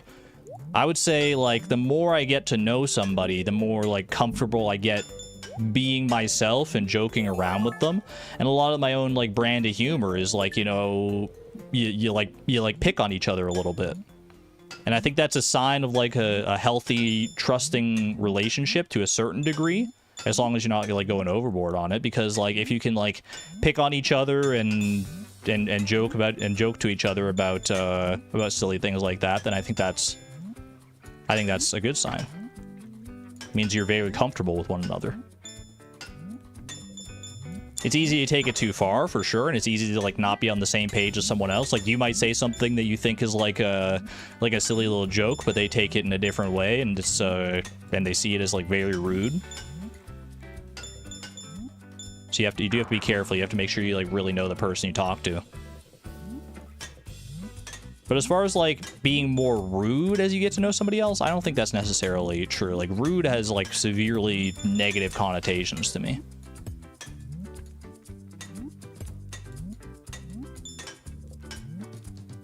And I don't know if that's the word I would use. Your mileage may vary. Razzing is your love language. Yeah, razzing. Razzing's a good word for it.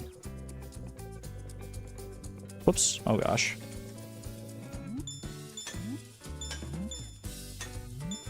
Wait, I clicked off of chat. That's the perils of having my cursor this close to the edge of the screen. Hold on, let me pause. Chat, where'd you go?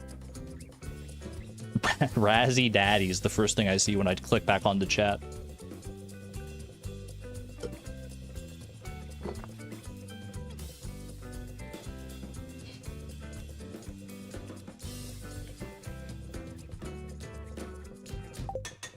The more rude someone is to you, the less you like them. I think that's just generally true. I think that's generally acceptable. If you feel someone is being rude to you, then I feel like you don't have free license to be rude to them in return. You know, an eye for an eye and all that, but you have you have good cause to not like them.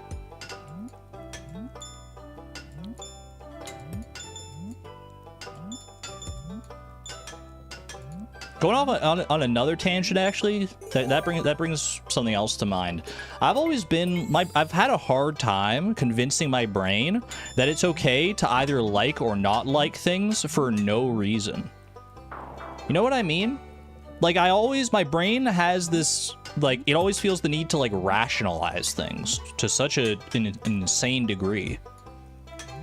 It's like, well, I like this thing, but then my brain is like, okay, but why? You have to explain why in thorough detail. Otherwise, people will be like, why do you like that thing? That's a weird thing to like. You shouldn't like that. I'd be like, but bro, I just like it. I can't explain. I just like things.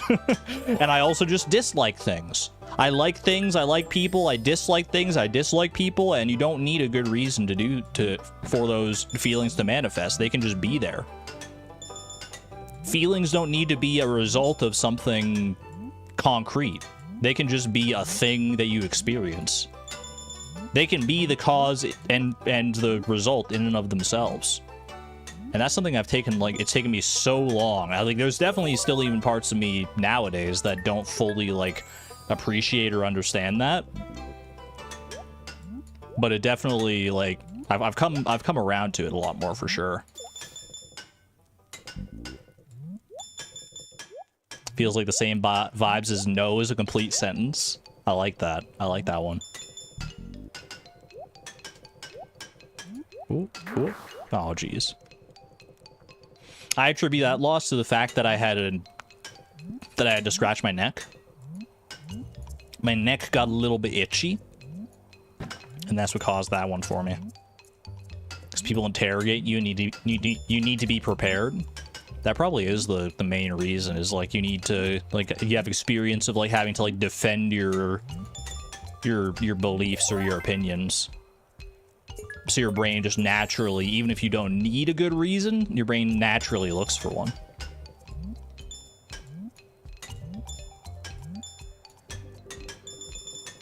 That makes sense.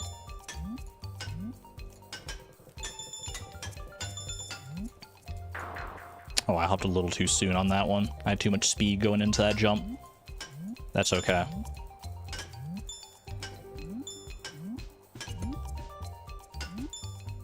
What is it about Junimo Kart that gets me to be so freaking introspective, man? Thinking about my past as a gifted kid and my own internal biases and rationales. Is Junimo Kart my therapist? Is that okay?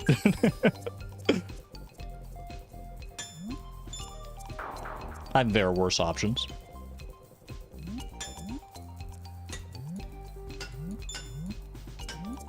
Ooh, ooh. Very mechanical game, very little brain power. It is literally a one-button game, which is, I mean, they're some of my favorite games. Chad, do you guys know any good one-button games? Games that you can literally just play with one button? I can't think of like too many. Like Junimo Kart is obviously one here. I mean, in Stardew itself, the actual fishing minigame is also a one-button minigame, which is maybe a big part of why I like fishing. It's just, I love games that have like such simple interfaces, but you can derive much more complex mechanics out of. Flappy Bird. Flappy Bird is indeed a one-button game. I guess you could argue that like most Atari games from back in the day are like one-button games, but they also have the joystick. And technically, a joystick is buttons, right? Is a joystick buttons, chat?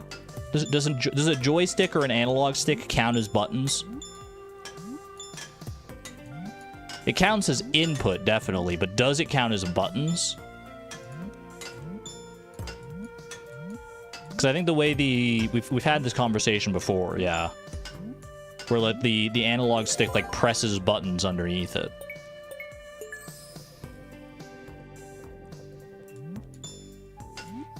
Although I guess that's not always the case. That's not how all of them work, right? That can't be. Because if that's the way, if it was like the analog stick just pressed buttons, underneath itself as you like tilted it in a certain direction. It wouldn't be an analog stick, it would be a digital stick, right? Because analog means that there is like a there's like a scale, right? There's like a gradient of possible inputs, whereas digital means that it's like, you know, one of two different things basically, or not one of two different, that's binary, but like a button is either pressed or it's not. A stick can like vary. D-pad is more button than a joystick. A D-pad is definitely a set of 4 buttons, no doubt about that.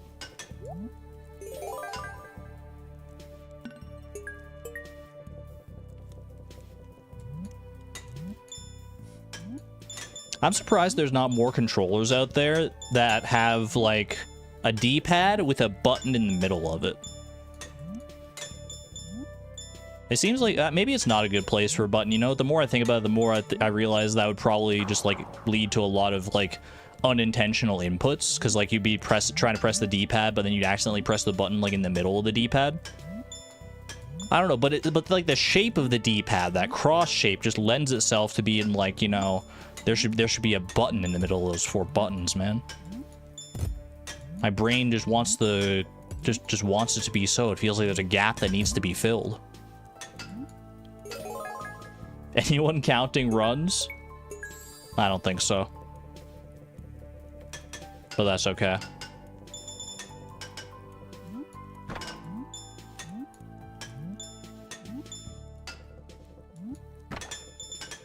Chat, how many Atari games are there? Wait, am I old?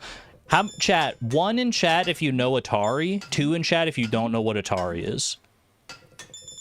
This is going to be valuable data for my own personal health. You've heard of it? 1. Most of chat does seem to know Atari. 1.5. Okay, most of chat knows Atari. So either you guys are at least as old as me, or like old enough to remember or know something about Atari, or you've been in the video game sphere long enough to just like know some of the history. Didn't Atari make like a bunch of different freaking consoles? Like there's like so many consoles. I never played an actual Atari console, I'm pretty sure. I have the Atari collection on Steam that has like, it was like their 50th anniversary collection that has like a bunch of their games on there. That's been my main experience with Atari. But I don't know, sometimes I want to like go back, man. I want to go back and experience some of those Atari games just to like at least get a feel for like the history. There's got to be some hidden gems out there. Like everyone knows the classics of like the arcade and Atari area. You got your Pac-Man, you got your Space Invaders, you got your Pong, you got like all those. Freaking Galaga, you got Asteroids.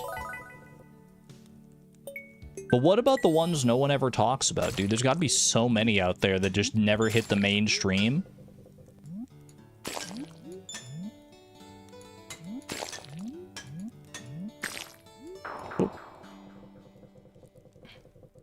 Space Invaders on Atari was your jam. I should have been focusing more on that run. That was actually a good run. Base Command was good too. I've never experienced Base Command. The name makes me think of pole position for some reason. Maybe it's just like the same number of syllables or something like that. Pitfall was awful. I feel like I saw that one before. Centipede, yeah.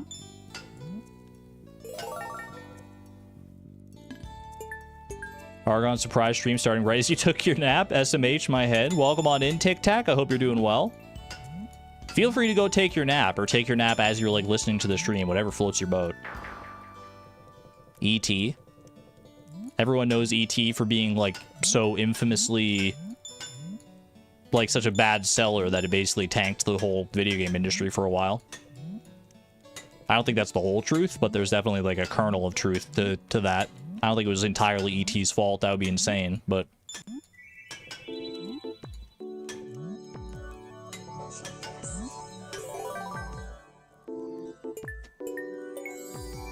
Do you think that Atari games are indie games? Are they in... the term indie game simply didn't exist back then. But they're not, like... I don't know, because they're, like, small games made by, like, a group of relatively small group of people. Like, are those oldest games, like, in the truest sense of the word, indie games? I've never really thought about that, because you always think about, like, Atari and, like, those early games as just, like, the great-great-grandfathers of the video game industry. That's like, they were just the video games. Like, they were the only video games that existed back then. There wasn't the classification of, like, you know, AA, AAA, indie, all these different sort of, like, categories that we put games into, these different buckets. Back then, it was just video games.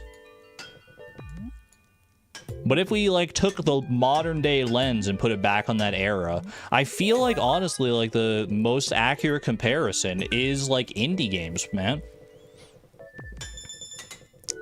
I feel like they were maybe it's not an accurate comparison. Maybe it's more accurate to say, like, the development process of them was like indie games, but the, like, marketing and everything behind them was more, at least AA, like some people in chat are saying.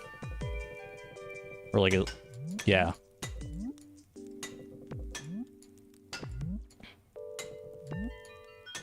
And obviously back then, tools to make video games were also a lot more archaic, and you needed to have, like, a lot more specialized knowledge to be able to, like, even work that stuff, so.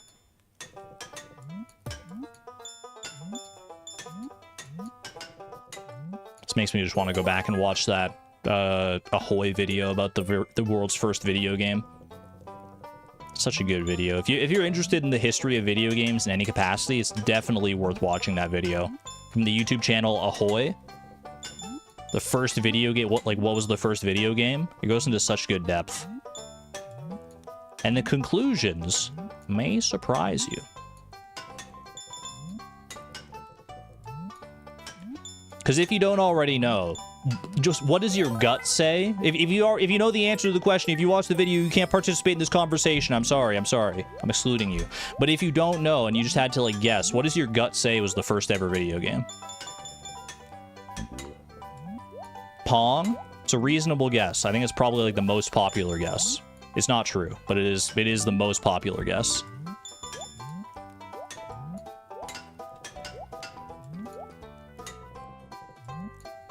The Space Fighter one?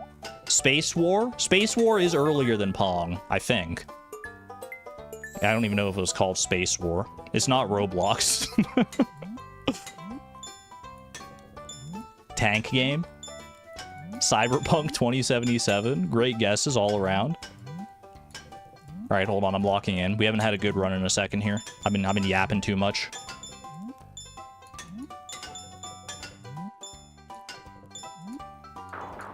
Bruh. It is not Stardew Valley.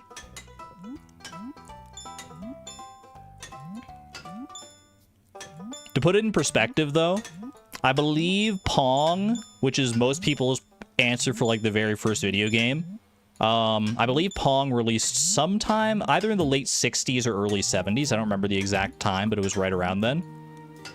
And the answer that Ahoy came to in that video was a game from, I think, 1951. So, like, a full just about 20 years earlier than Pong. Which is crazy to think about. Like, 20 years is a long time, man.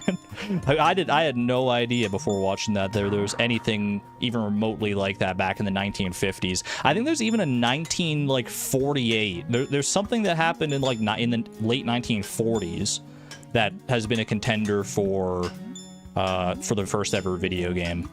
I think it's contentious. I don't remember the full, like, details of it. I think it was, like, a patent for a product that was a patent for a thing that could have been interpreted as a video game, but the patent never actually got made, if I remember right. So it's like it only exists as a concept, not as an actual physical product, which I would say I would think that doesn't technically count as the first video game.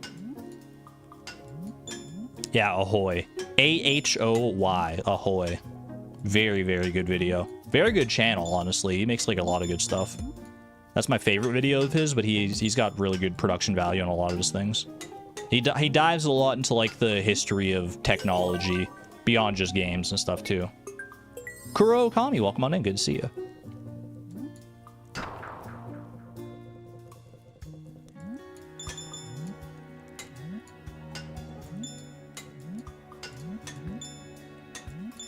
I'm trying to remember the actual conclusion that he came to, though. I remember it was from, I remember the game. Was it Oxo? I think the game, I don't know. Oxo was a strong point in that video for a lot of it. Like, it was the front runner of, like, what could be considered the first video game. A game called OXO, which is basically like tic-tac-toe, just on a digital interface, as far as I can understand it.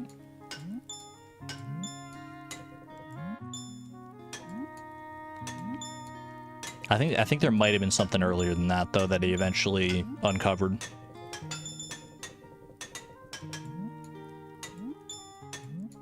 But it was really fun. If you like going into like the nitty-gritty of like what actually is a video game and the history of video games and all that stuff, it's very well put together. He's been doing that on his own. Killing the runs. I have been distracting myself and killing the runs quite consistently. All right, you know what? Enough talking about the history of video games, enough talking about nonsense. It's freaking Junimo Kart time, man. It's Junimo Kart time right here, right now. Let's get a PB. I'm locking in. I'm activating my game regime. I'm jacking into the matrix. That's the sound of me connecting. The game and I are now as one. If I die in the game, I die in real life. There's never been a stronger motivator. Susan, welcome on in.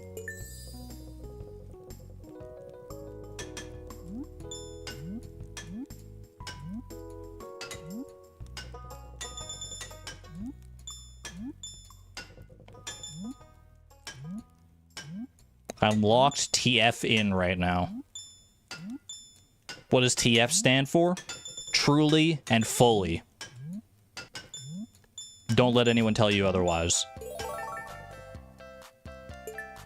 Mommy crying, hello. Bro, what the heck was that? I'm dead in real life. Just kidding. I disconnected my cerebral faculties from the game at the last second, so I didn't die. Language? I didn't say anything. Tee-hee-hee-hee-hee. Me when I'm getting away with what I feel like is saying a naughty word. Me when I'm saying the word for seal in French. If you know, you know.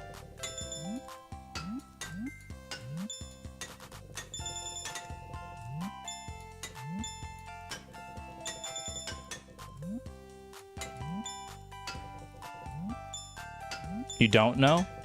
It may be you may be better off. It's powerful knowledge to know.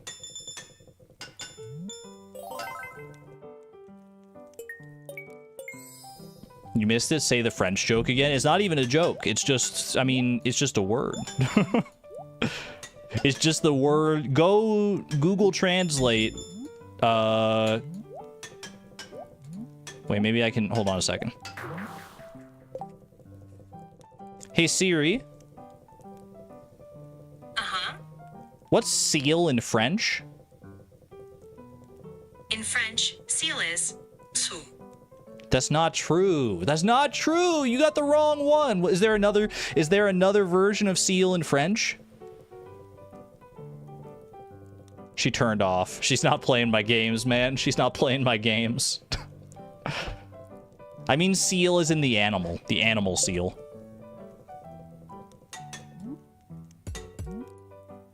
Someone in chat already typed it anyway, so you know now.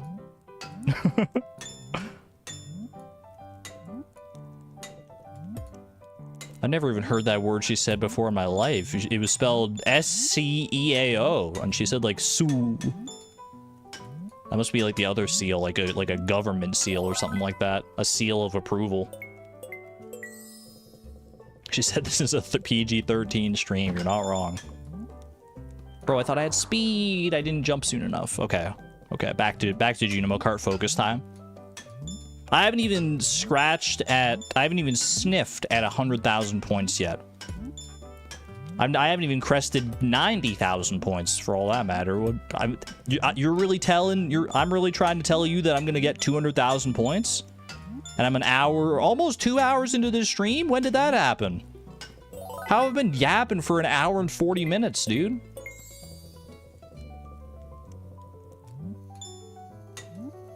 I need to lock in.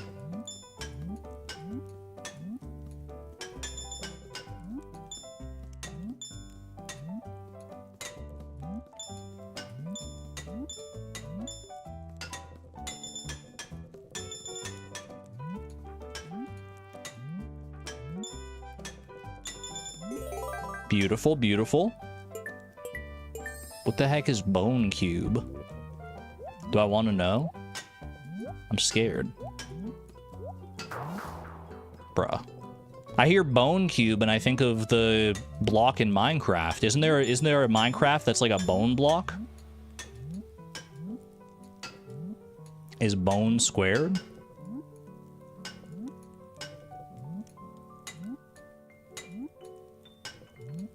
Chat, how long would it take to collect every block in Minecraft? Asking for a friend.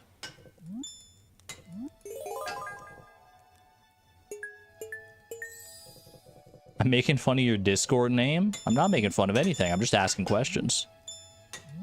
3 minutes? I thought it would take at least 65. In creative mode fast? Okay, fair play.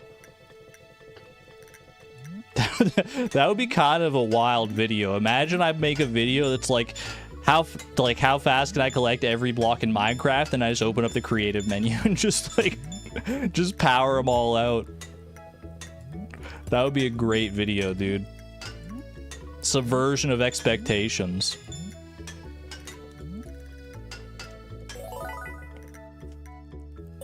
I think there's a market for videos like that. Videos that take like the traditional like video game challenge video format and flip it on its head in really like funny ways. Like I've always thought of making a video that's like, you know, can you beat all of Stardew Valley and get perfection within the first week of the game? And then the video is just me saying no. And that's it. Like, no, you simply can't. Nope. Sorry. It's not possible. Sorry. Like, just saying something that's, like, literally sounds like the craziest, most impossible thing ever and being like, nah, you can't do that. Blade? I don't think it's possible to get perfection in Stardew Valley within the first week. I'll stand by that one. I think that's a safe position to take. I think the game's mechanics simply do not allow for it. Unless you're like glitching, maybe.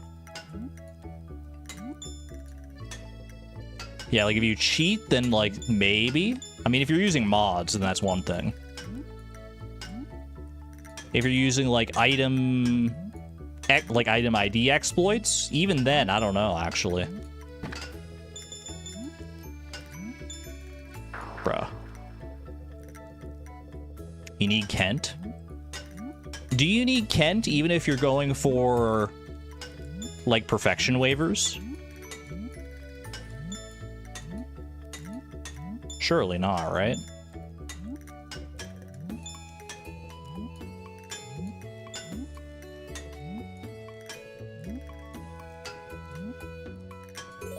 Boop.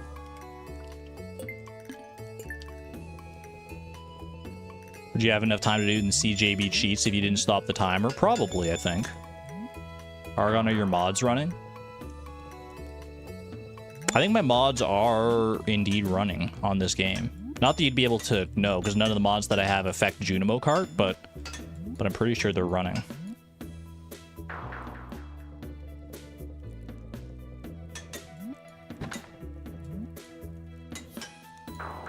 Bro, I'm not focusing at all. I was waiting for the punchline.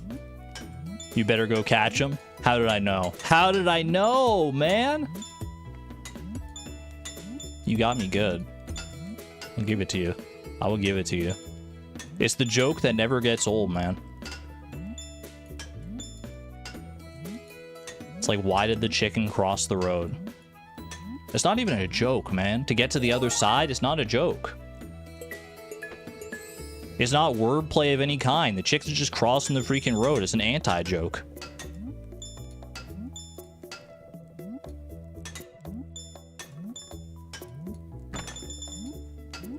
That's not actually the first joke, is it? There's no way. It's like if someone were to ask me like what the first joke is, I don't have a robust knowledge of the history of jokes, so I'd be like, I don't know, the chicken one. But surely there's older jokes that we know of than that. His mods are running. No, don't leave. Not you, mods. That is funny though.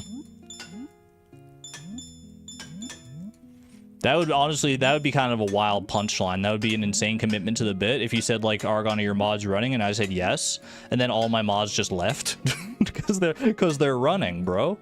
They're gone. They're out of here. So I don't get the punchline.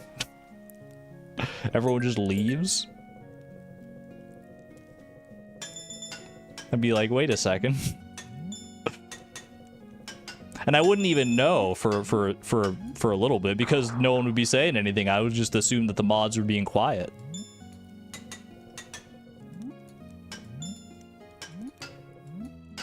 All right, I want a good run here.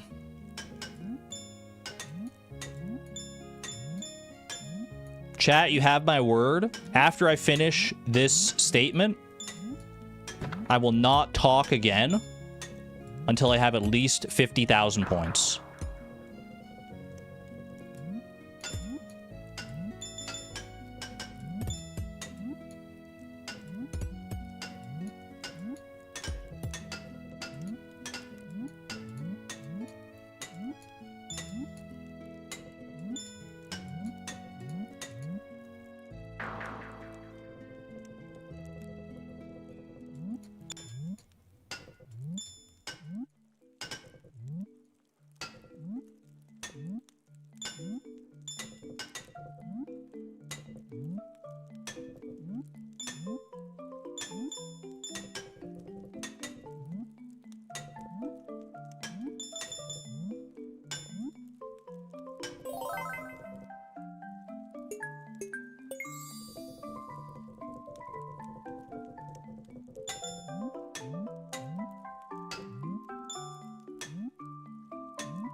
I can't do it, man.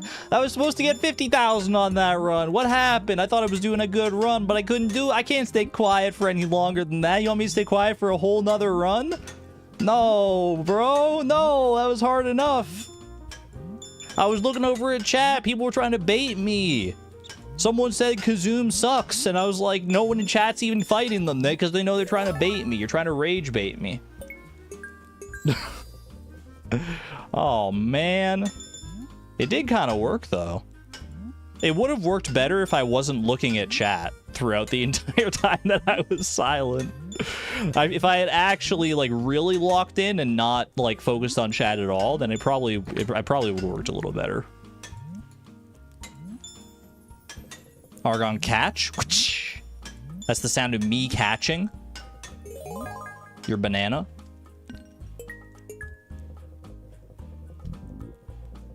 Speed lines and all. No Haley defense. You felt so mean. Thankfully, I missed whatever you said to slander Haley, Jam. But don't make me go back. Don't make me go back in the logs, because I will find out.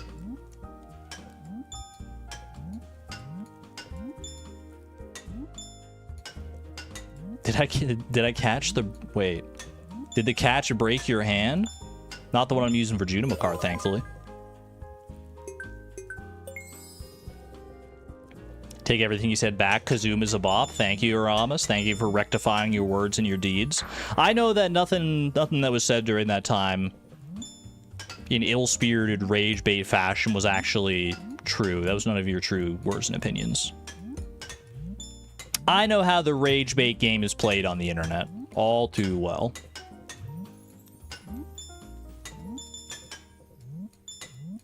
I don't often interface with it, but I know a good rage bait when I see one.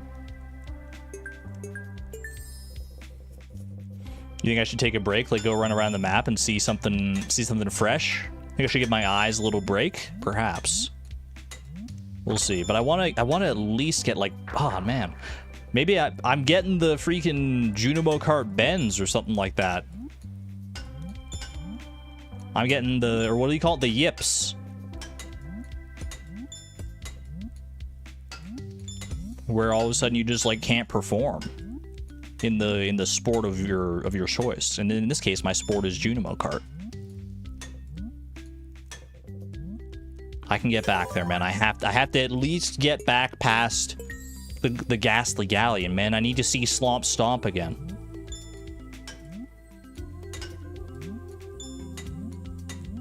Then maybe we take a little break, a little whirlwind tour around the farm just to see what's up. A little mental and visual reprieve.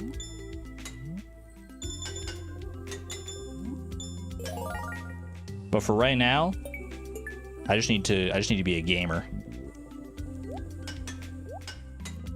Don't say the yips out loud, it summons them. It's one of those things where you say if you don't acknowledge it, it's not true. Like with hiccups, where like if you get hiccups, you can just tell yourself hiccups aren't real, and then you stop having hiccups because it's all psychological.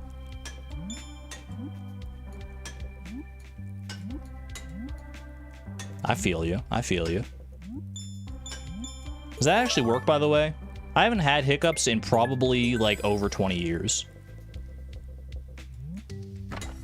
Some people are probably more predisposed to hiccups than other people, but I haven't personally had them in a very, very, very long time.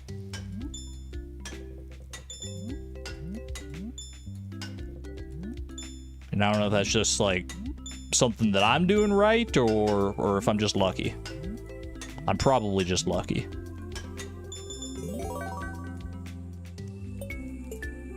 Isn't it a spasm of your diaphragm? That sounds correct. To my uneducated, on a biological level brain, that sounds true. Sounds like it could be the cause of hiccups. Or actually, I don't know if it's the cause of hiccups or if that's more of like a symptom of hiccups, but...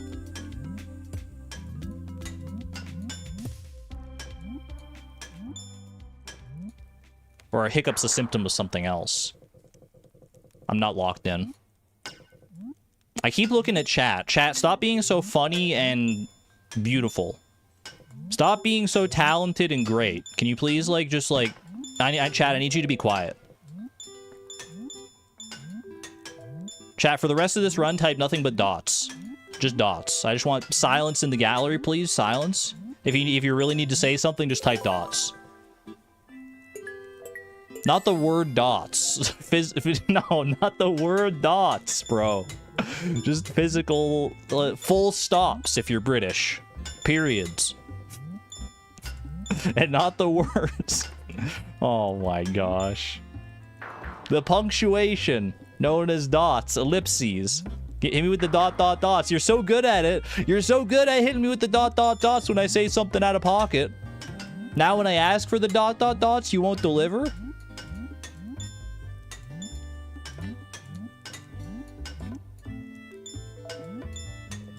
Alright, fine. If you won't deliver the dot, dot, dots, you're going to timeout, chat. Get minimized. At least for this run. Now I don't know whether you're saying dots or not. I can't even see you.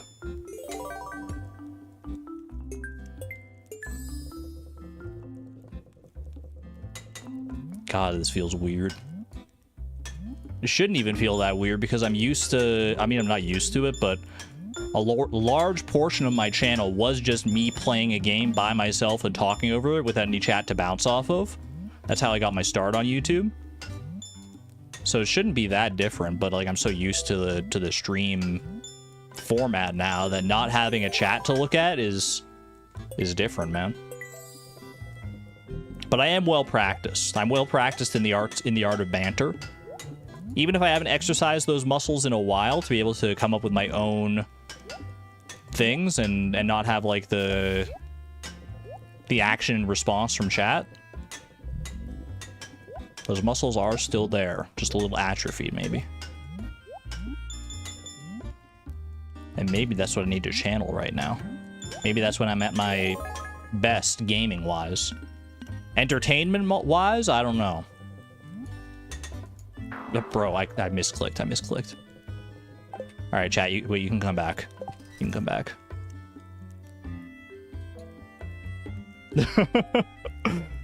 Chat, did you learn your lesson? Did you learn your lesson?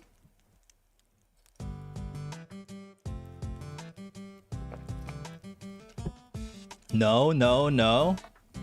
All right, back into timeout for you. One more minimized round that actually like worked surprisingly well. Maybe there's something to it. One more. We said one more.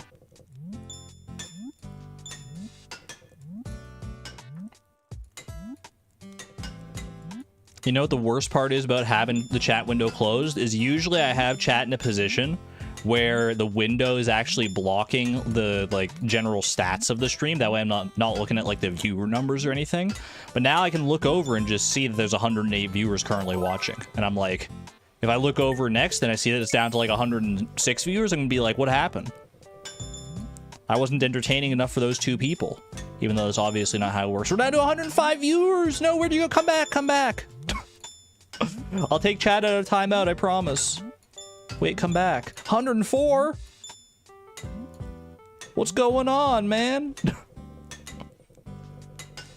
That's alright. For the bulk of my time online, I would have killed to have 104 viewers on anything, man. On a video, on a stream. Do you know how long it took me to get 20 subscribers back in the day? To get more than 5 views on a video that's been out for like months?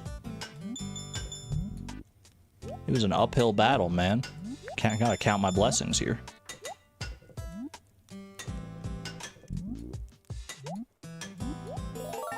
Boom, beautiful. All right, truly lock in now. This is where gamers are born.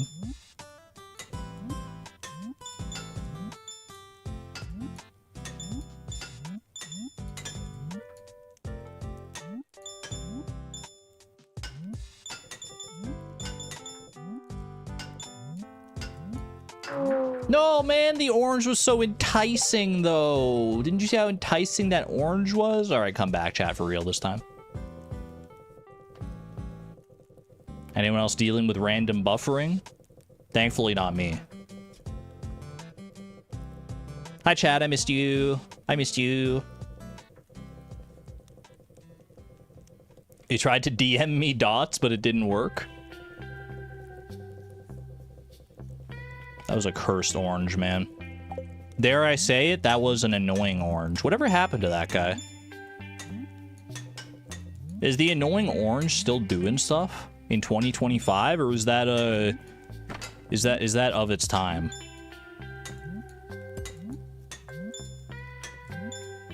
Annoying orange is trans now? Wait, good for her. Her, right? Is that are they the right pronouns? I would assume, because I always thought the annoying orange was male back in the day, so I'd assume that they go by she, her now. Either way, good for them.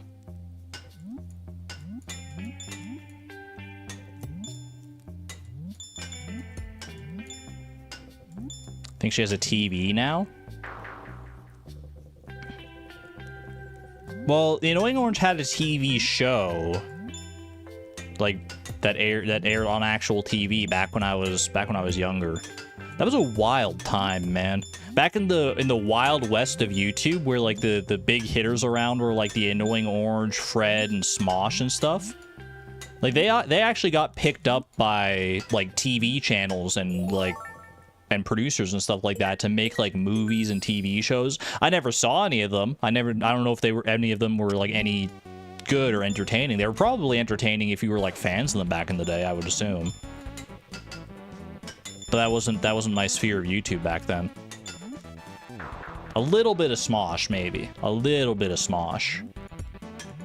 But for like Fred and the annoying orange, and honestly like a lot of other channels back then, was not my jam. Remember the Fred series? I never really watched Fred beyond the I can picture the start of a Fred video in my mind and immediately clicking off of it because I was not the target demographic. I just remember the loud, like, squealy voice, "Hey, it's Fred!" And that's about it. That's all I remember.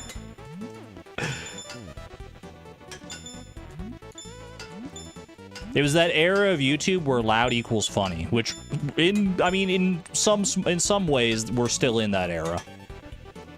Loud does still equal funny sometimes.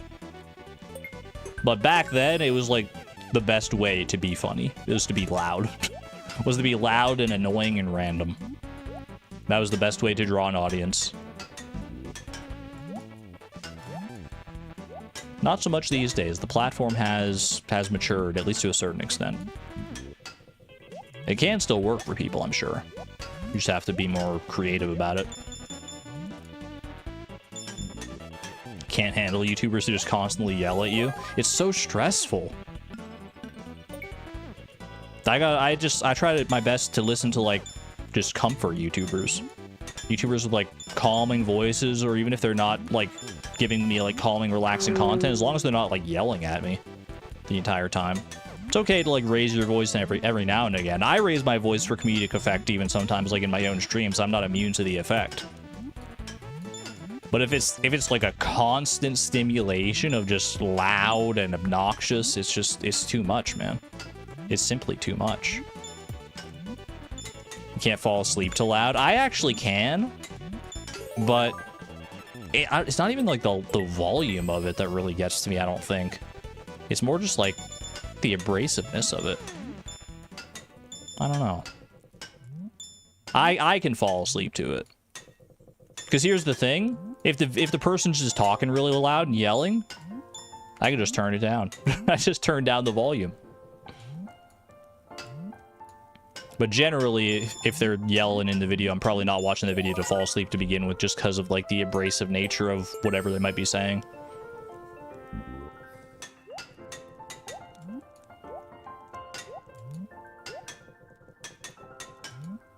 Chat, apropos of nothing at all, this isn't even like really that relevant to the same conversation topic, but help me diagnose something about myself.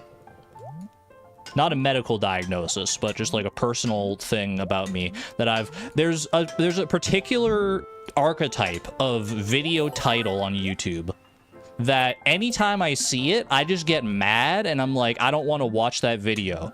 And it's any video that's titled "My Thoughts on X Subject." It doesn't matter what the subject is. If the title is formatted "My Thoughts" or like "My Opinion on this," and that's what the title is, I'm like, I'm not watching that video. That makes me irrationally angry. I don't know why. I'm like, I just look at it and I'm like, bro. Maybe it's because it's like a lot of videos are just that, right? A lot of videos are like someone's thoughts on some subject. But if you just title it that, it makes me feel like maybe you didn't put like any effort into the video, or you're just putting it out there because like you feel like you need to put it out or something like that. I don't know. It just doesn't feel like genuine to me. It makes me angry. I can't even fully rationalize why. It's a red flag. They're automatically going to have a bad take. I don't even know if that's true because I like don't watch videos that are titled that way. It's like anti-clickbait for me. If you don't want me to watch your video, then just call it "My Thoughts on Oranges" or something. Actually, I'd probably watch a video that's called "My Thoughts on Oranges." That kind of sounds like fire. That one kind of goes around the loop and becomes like something I would... Oh, how did I fail that? It becomes something I would want to watch again because it's like something so mundane that it's like, what thoughts could you possibly have on oranges? It's like, I need to know now. That was a major fumble. So is that one. I'm failing in the first freaking level of Junimo Kart now. But it's because I want to like read your guys' takes.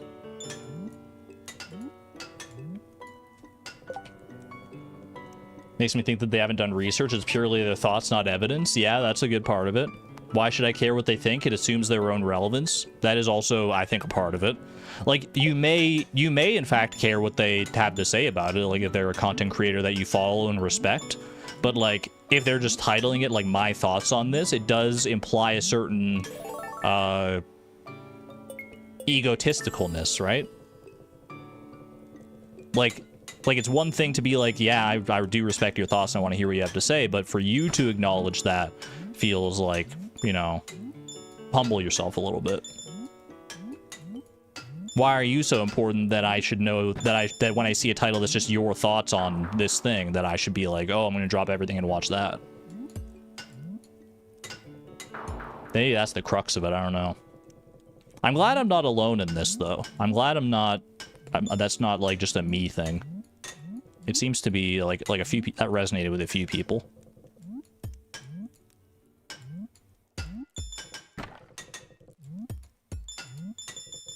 There's probably a few other video titles that like fall into a similar format. Titles like "We Need to Talk About X Situation." Yeah, I'm slightly more inclined to watch those ones, but like it also gives the same vibe a lot of the time. "We need to talk about Sonic the Hedgehog." And I'm like, no, we don't. Maybe you do. Get it off your chest, homie. But don't bring me into this. There's also no room for discussion. A lot of the times that is true, yeah. It becomes like an echo chamber a lot of the time.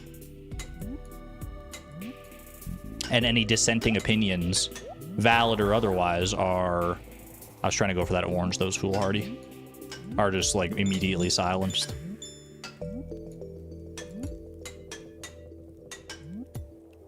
Which not every video needs to be like a discussion or a debate or an argument, but if you're doing like "My Thoughts on Something" type video, then you're probably inviting at least some of that in. Because there's going to be people with other thoughts and other opinions on the thing that you're talking about. Have a good one there, Neon. Take care, take care. "We need to talk about Bruno" just popped into your head as a title. Yes, that's the subversion of expectations that I want.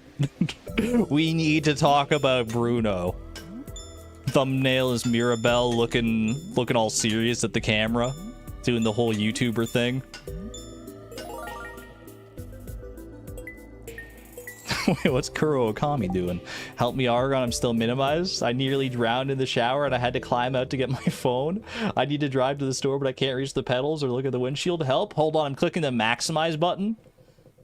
Chat, you're now taking up my entire second monitor. You've been maximized.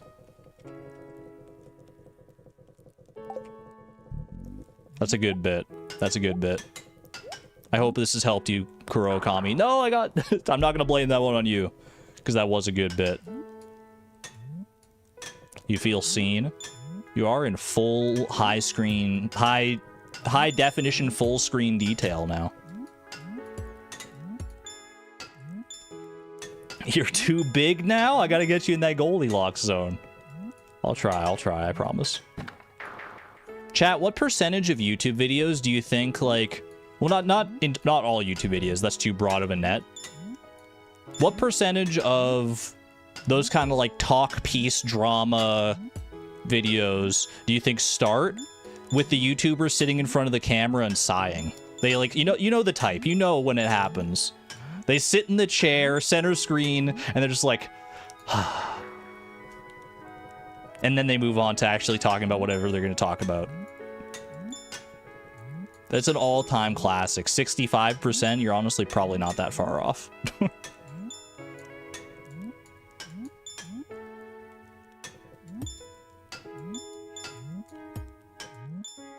What is the rationale behind that?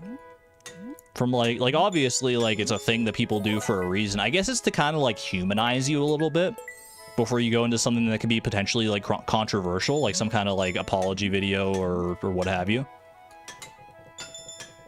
It's to, like, try and garner some sympathy, or make it seem like, you know, oh, this is a subject that's been weighing on you a lot, and clearly it's taking its toll on you. So maybe we should hear you out because because clearly if you're sighing and you look so tired and exhausted from it, then it's like, well, maybe I'm more inclined to listen to you rather than just going in guns blazing. Or heaven forbid, with a well thought out argument, or a well thought out like comeback or a good apology.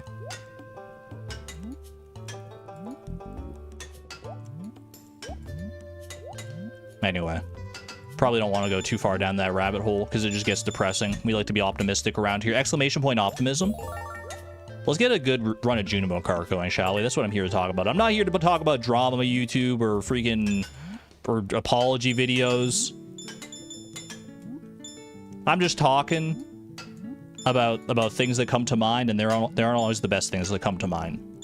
So let's focus on Junimo Kart, and let's have a grand old time. Take me back to the days of YouTube where those types of videos weren't even a thing, man. Where I could just sit down, play a game, and talk over it, and that was all it was. Take me back.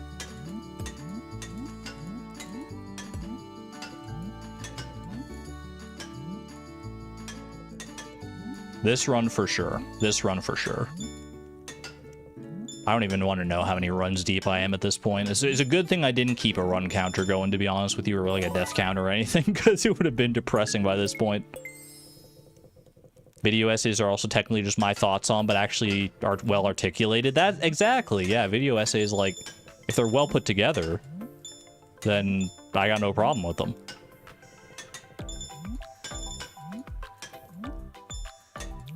You get it, Chiroji. I think we're all pretty much on the same page here.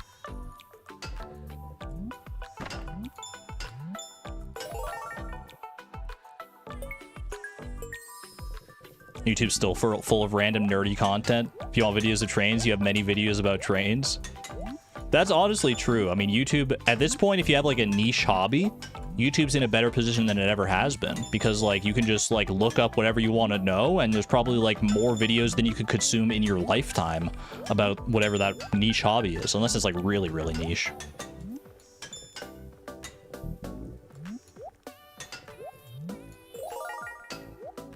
You know how I can read and play this game? I can't. That's why I haven't gotten past 50,000 in the past like hour. So let me try to actually play the game this time.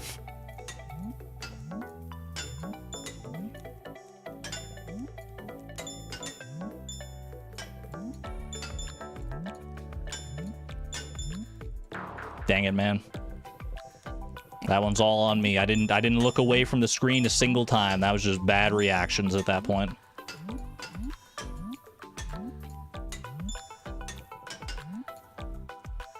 Whoop.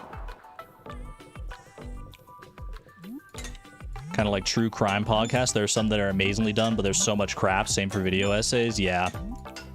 You really do have to work through like the content mill, the slop and the chaff in order to find things that are like actually like well produced and good, which you would hope it would be the other way around. But the problem is that quality videos take time to make, whereas slop videos don't. So they're just put out at a much higher clip, so that just by the very laws of our own freaking universe, there's gonna be more of them. Defunct Man. That's a great name too. Defunct Land, my beloved. Is that the narrator of Defunct Land? Defunct Man?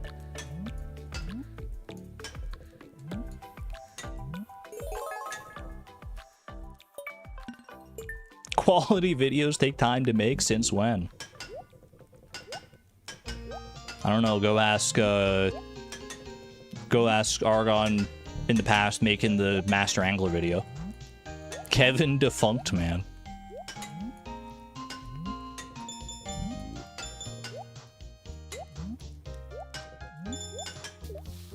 I love those channels though that take like months or even sometimes years to like put together like a good high quality video.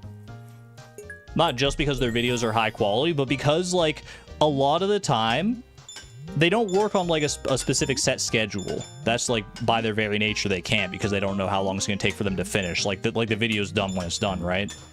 But there's some kind of like magic in the air where it's like all of a sudden a channel that I haven't thought about in a long time that makes those kind of videos, I'll think about them and I'll be like, I wonder if there's going to be something coming out from them. And then like the next week, boom, there's a new like high quality 3-hour video essay.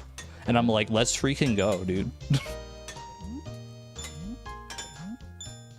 It really is like when the world needs them most, they reappear. I finally made it past the freaking ghastly galleon, man. We gotta run. Hold on.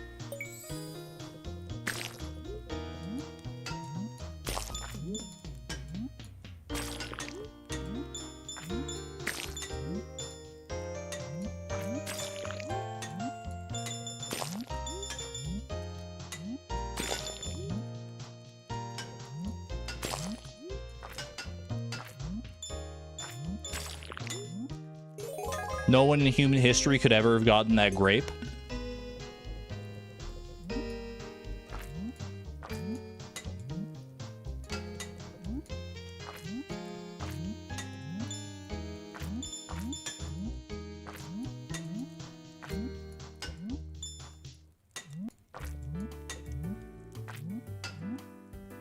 Ooh, good grotto, man. Good grotto.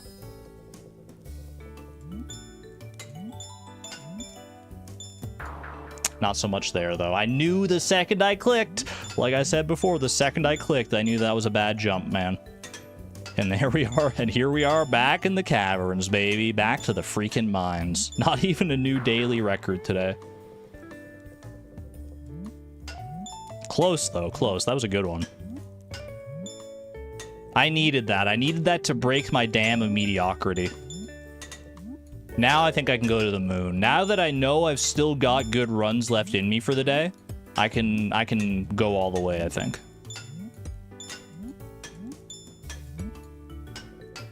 Have a good night there, Appstar. Take care. If you like sciencey history videos, Bobby Broccoli is an awesome channel. Interesting. I am a fan of that kind of content, so he will do nothing better today. Wait, you don't think I'm going to get any higher of a score than I've already gotten today? My, what is it, 86,000? I'll show you. I'll show you what I can do. Except, wait, I won't, because that's Appstar that said that, and Appstar is leaving. So maybe you'll come back to the VOD and see it, though. That's what I have to hope for. Either way, have a good night.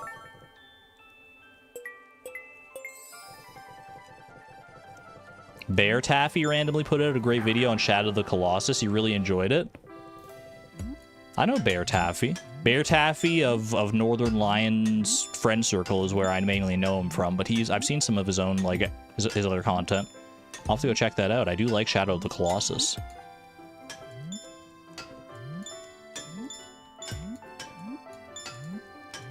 It's amazing how well videos like that can perform. Like, I'm guilty of this too. We tend to think of, like, YouTube channels as catering to, like, a specific audience, right? Even when you're a content creator, you, like, know your audience and you, like, know what they're gonna like. But if you have an idea and you're really passionate about it and it's not at all what your channel is generally geared towards, but you still, like, go all in on it and just, like, leave your heart on the table and, like, put everything into it, people are gonna appreciate that. It might not be like your typical audience that appreciates that, but the video, if it's good enough, it will find its audience. I fully believe that. And some of your audience that you originally thought is just like, are they only here to watch me play this specific game or whatever, may come around. You may come around to see your own biases and be like, wait, no, they're just here because they like the stuff that I put out regardless of what it is.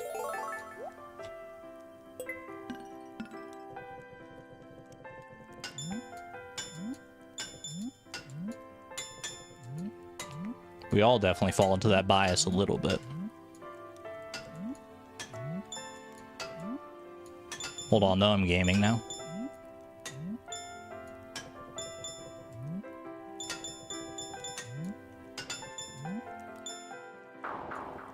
Man. I need to get, like, a good gamer shirt, I think. That's probably the missing piece here.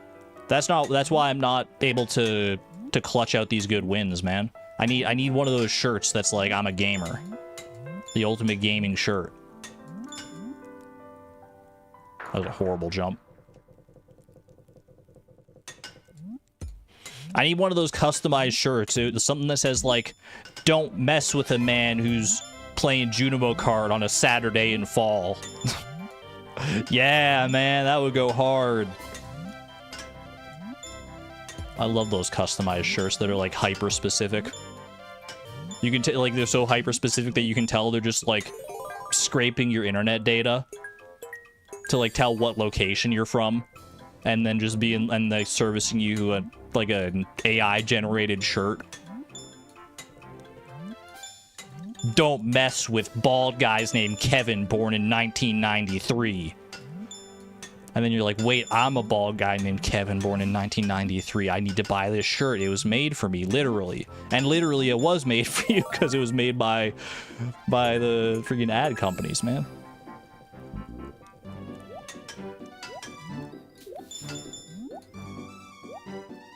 Hear me out. Dress that says that? Wait, yes. I feel it. I see the vision. Fish want me, women fear me. Classic. Weirdly enough, that's a line that describes Chloe to a T. Wait, no, the other way around. Hold on. No, I had it backwards. I had the actual one in my mind, but you said it backwards. You tripped me up. You set me up. You set a landmine for me to step on. How dare you?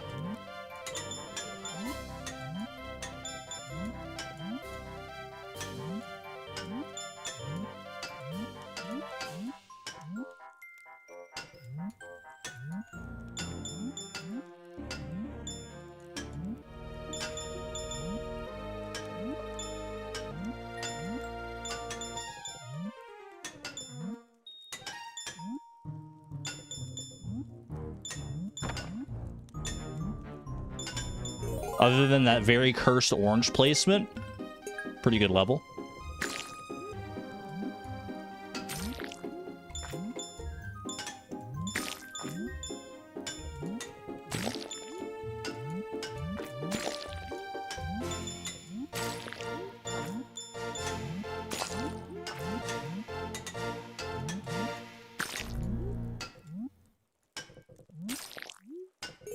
We love a grape after the very end of the level. That way you can't even miss it.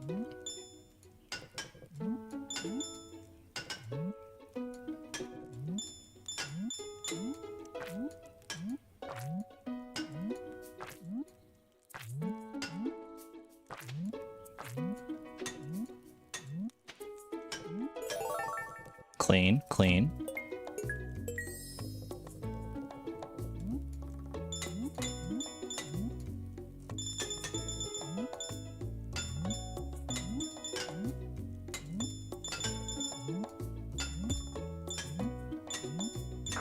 How was I? No, man. How was I supposed to do that? What are you talking about? That was the rudest boulder I've ever seen in my life. I was just paralyzed by fear. It's okay. We get back there. I'm gonna get back there right now. I'm locked in. I'm gaming. You feel like 200k is a pipe dream at this point? Bet. Watch me go.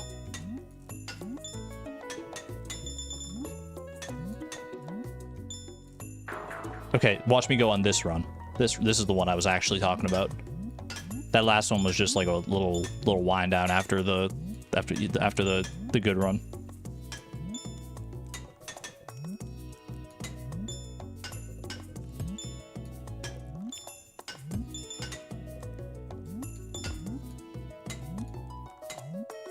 You feel kind of bad for all the lost Junimos. It's just one Junimo.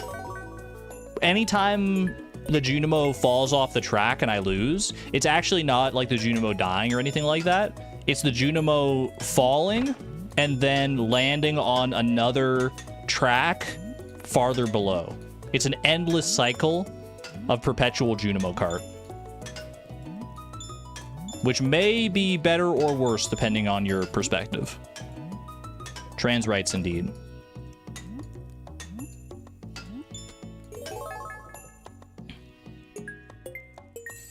Sounds like a living hell. It's like Groundhog's Day, except Bill Murray is riding a minecart the entire time instead of doing whatever he does in the movie. I watched the movie. I liked it. I just don't remember the full details of it.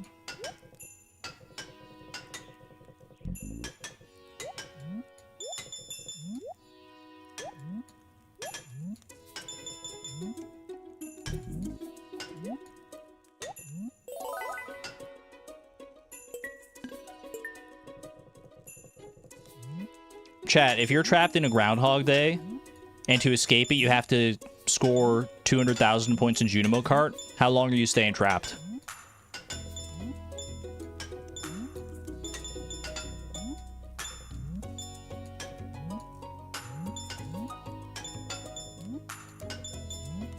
Forever? Forever? You don't think given infinite time you could get 200,000 points in Junimo Kart? I think by the very laws of nature, you eventually would have to, right?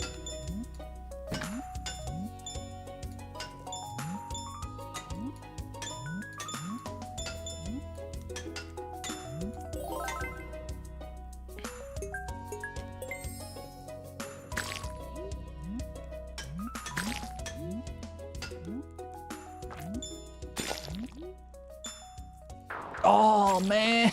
No. I thought I could make that jump. I really, really, really did. Wait, no, chat. You don't have enough faith in yourselves. If you took enough time, you could do it. I believe in you. Or if you really think about it, maybe given enough time, because since every Junimo Kart track is randomized, do you think there's maybe a chance that given enough time, you'll just encounter a Junimo Kart game where it's just a straight track from start to finish the entire way? You don't have to press anything, and you just get the points no matter what you do? I don't know how the randomization of Junimo Kart works, so that may not be a real possibility. But some games are easier than others. That's all I know, given my experience. Not all Junimo Kart maps are created equal. You've probably seen as much this stream even. That bubble was a little sketchy there, but we got it. How am I supposed to do that? Answer me how I'm supposed to get that orange. I'll get this grape though, just to make up for it. I think the real answer, if you want to know, is that you're supposed to, like, get lucky enough to have a bubble in the right spot to bounce off of.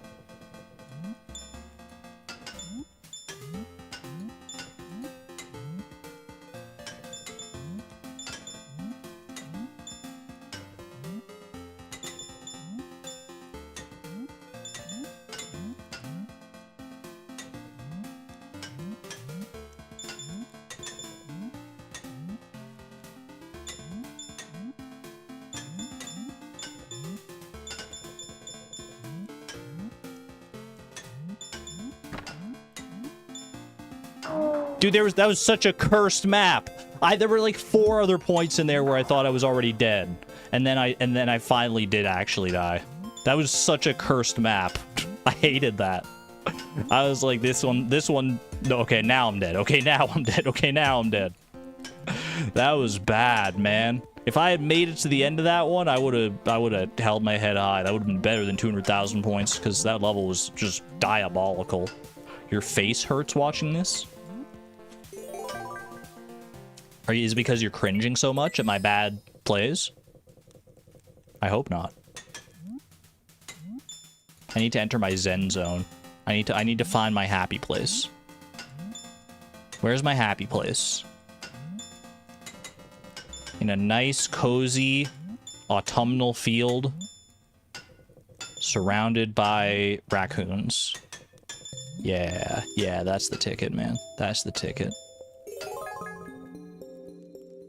Close your eyes and picture the raccoons. Don't close your eyes. I'm playing the game.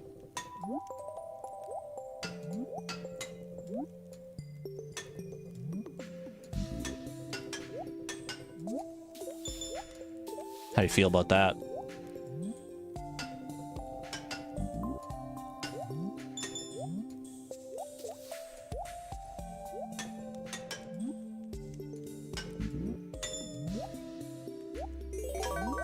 Fen Petrichor, thank you for the 25 months. Happy to have you back here. Welcome on in. Thank you for your generosity and support.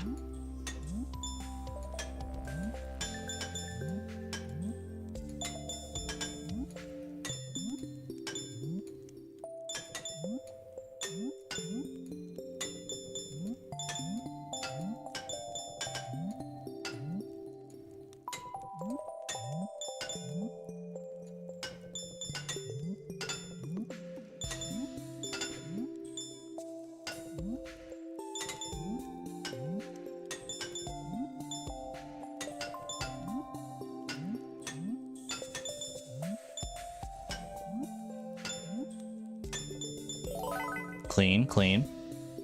All the fruit as well.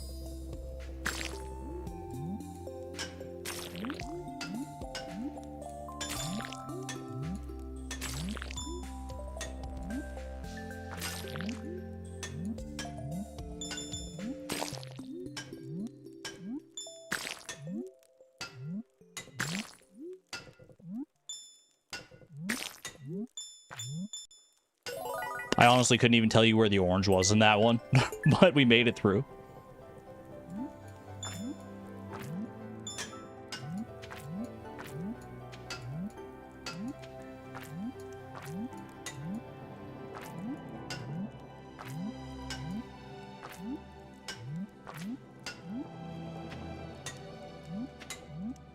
Oh, my grape. That's okay, we survived.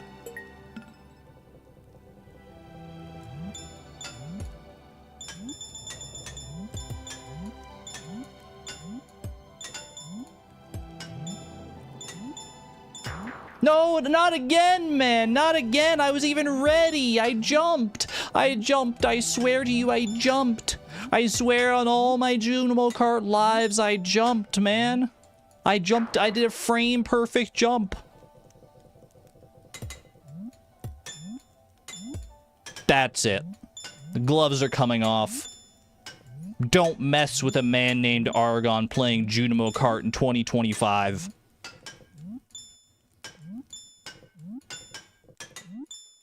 You want to unleash my inner gamer? It's time. It's time. Meteoroids was not a sufficient blessing, but it did soothe me a little bit. It did soothe me.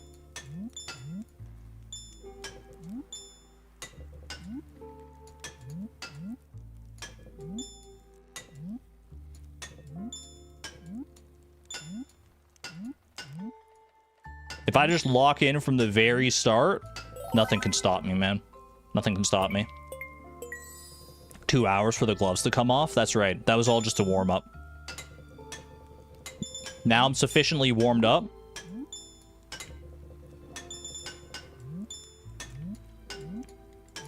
And ready to go.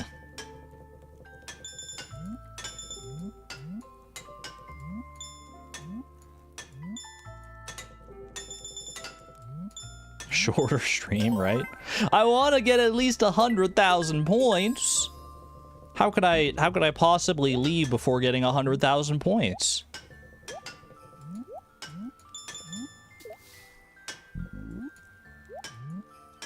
That's not even I need to get at least half of what was promised.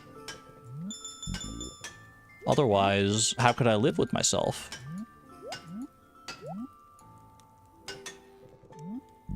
Probably could have gone for that grape, but didn't want to chance it. It's okay, it's okay. 24-hour stream incoming.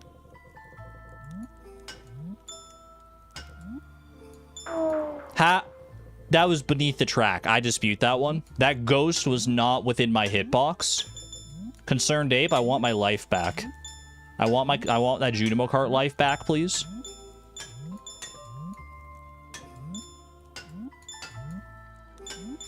Ultimately, the game is the final arbiter, and I have to accept that, but in this case, the game was wrong. I'm sorry to tell you. Did we just establish what the bust in the thumbnail is? The bust in the thumbnail, 200k or bust? Bust is not a concept we have to contend with, because I will just get 200k. So don't even worry about it. Also, the thumbnail is ambiguous. It says 200k or bust. It doesn't say 200k or bust this stream.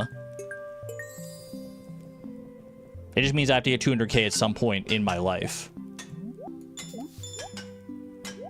Which I think is a realistic goal. 200k before Haunt the Chocolatier comes out.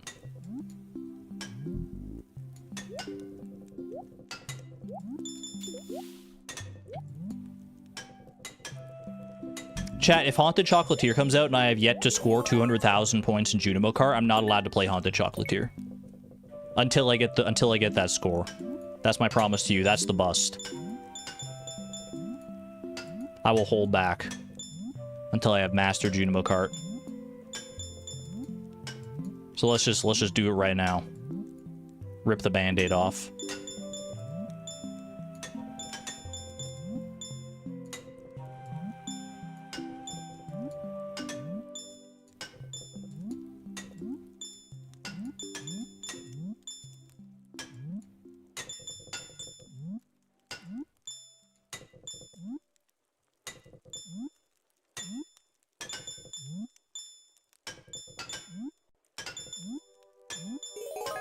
This is the run. This is the run.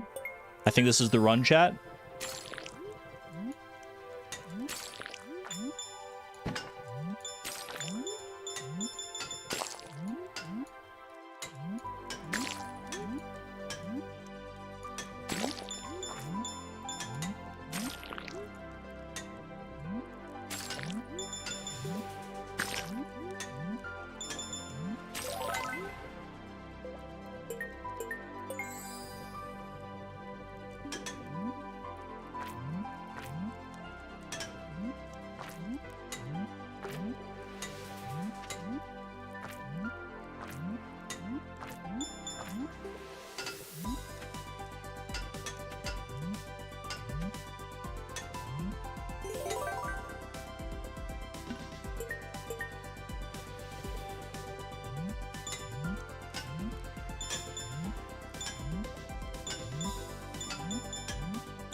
No, no. What was that?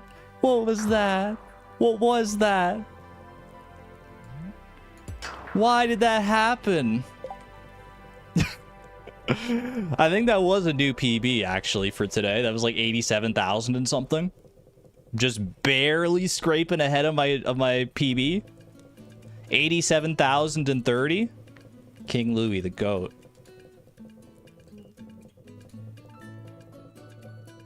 Yeah, message unpinned. I know, YouTube. I want to see the other message so I can pin it. Thank you. Thank you. New daily best. It's time for back-to-back daily best. We don't accept second best here. Run it again. I clicked off the freaking game, man. I clicked off the game.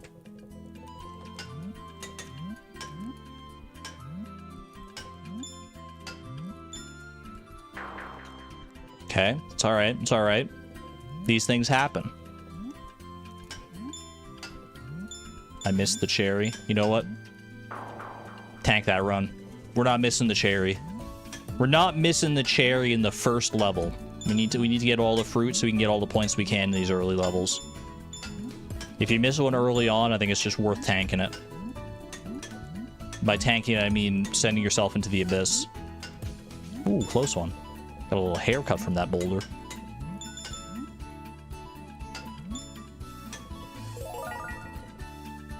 You walked 4.5 miles a few times because it was slightly faster than waiting for the next bus.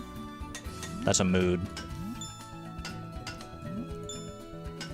That's like me when I walked to work in minus 35 degrees Celsius weather during a blizzard at 5 a.m. because I was too nervous to ask for a ride.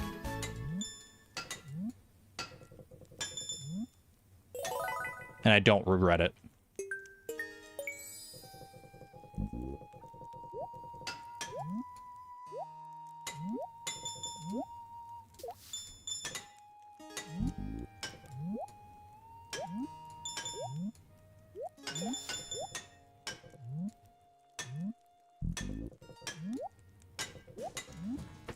I distracted you and now your rose is too big? I'm very sorry. But that's just the cost of watching such a potent gamer. You gotta be prepared to make such sacrifices.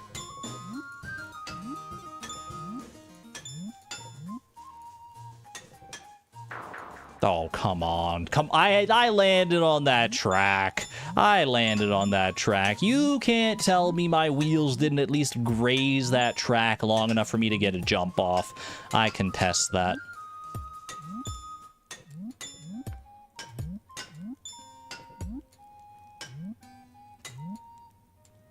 Bruh. Chat, on a scale of 0 to 100, how much of a gamer am I?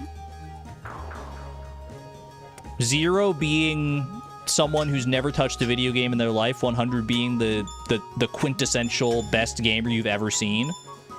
How much of a gamer am I right now? In your eyes? I need to know for empirical data. 65? I'll take it. I'll take it. Slightly above average. Depends on the day. What about today? What about today, Tic Tac? You think 80%? 80% is generous, I think. Compared to, like, all gamers, I don't think I'm even in the top 50%, to be honest with you. Argon the cherry. Where we're going, we don't need the cherry. Just kidding. 32? That seems honestly more realistic. There's a lot of really good gamers out there. I would hazard a guess that even of the people in chat here today, probably at least like 40% of you are better than me at games. Although I guess it depends on the type of games. You can't just be better at all games. So you know what? There's a lot of wiggle room there. Woo! Lol, no, I'm not in that 40. Chat, I'm trying to give you a compliment here. I'm trying to give you a compliment. That was a very slippery slope. All right, all right. I can't fall back into the banter hole. Leave the banter to Northern Lion. It's gaming time.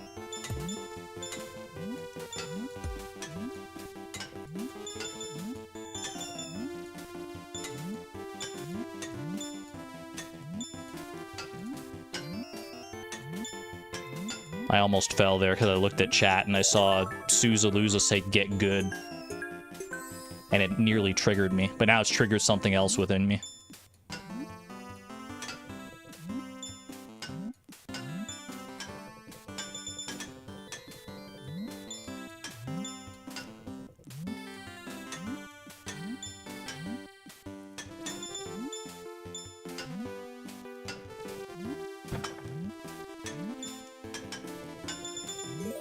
Clean, clean. Fresh Funk Produce, welcome on in. How? No, man. The freaking barometric pressure under the Great Gem Sea stopped me from... It carried me too far. The gravity in that level is so cursed, because it's like you're going through a thicker medium than air. I full named you? I did. I did, Sousa. You told me to get good, and I took that personally.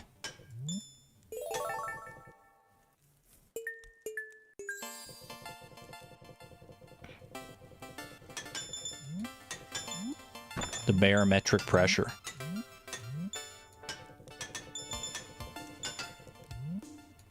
Chat, y'all ever hear about saturation divers? I watched a video, or not a video, a movie about saturation divers last month, I think. It's crazy. I can't go off on a tangent, but it's a scary job, man. It's very fascinating, and also I would never do it. It sounds horrifying.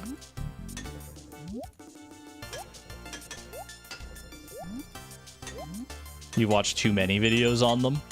Why am I looking at chat? Why am I looking at chat? I have to stop. I sparked a conversation. May those be enough crumbs to subsist you, Chad, because now I need to focus on the game.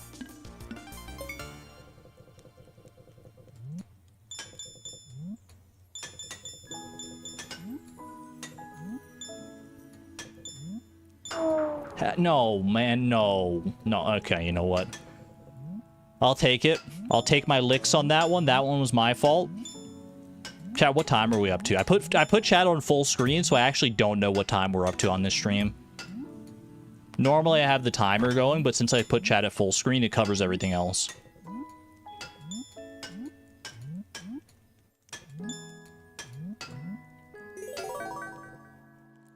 Two hours and 40 minutes. I'm surprised you didn't say 65 minutes, to be honest with you. Not a single person said 65 minutes. I'm proud of you, chat. You knew that this was an important number.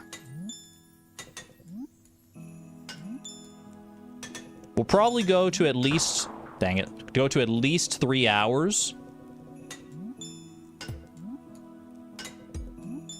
Because if it's 2 hours and 40 minutes, we'll go to at least 3 hours and we'll see where we're at.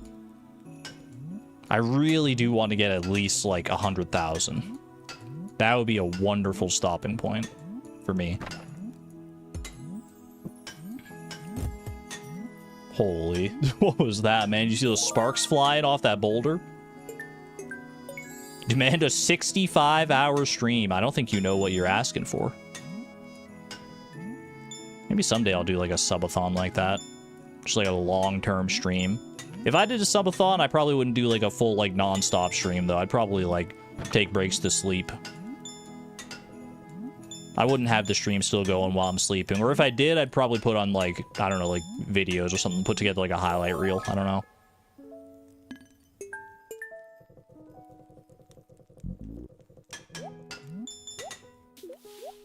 Think you just pooped your pants from the last level? Go clean yourself up, because it's not getting any easier from here. The mods would deserve compensation. I would agree on that one. Well, it depends on, like...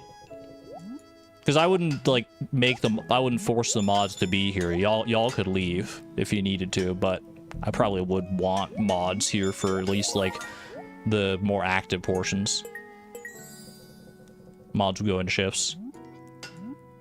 If we did ever plan something like that, I would probably compensate the mods. It depends on like the sheer length. I don't know if I'd be able to hold out for the actual length of a subathon. Well, I guess it depends. Not all subathons. That's the whole thing with a subathon, right? Is that you don't know how long it's gonna go.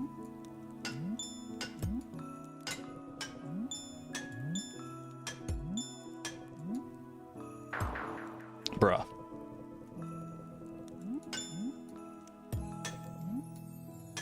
You were gonna say like thank you? Chat, I'll compensate my mods if I do a subathon. I just don't know if I'm gonna do a subathon. I will make sure the mods are properly compensated for the time that they are here. But I also won't force them to be here. They can be here for as long or as little as they want. Now, as for how much you'll get compensated, well, that'll be another matter. Because I don't know how much a subathon makes. I have no idea. I don't know if that would be a popular thing for me to do or not, but...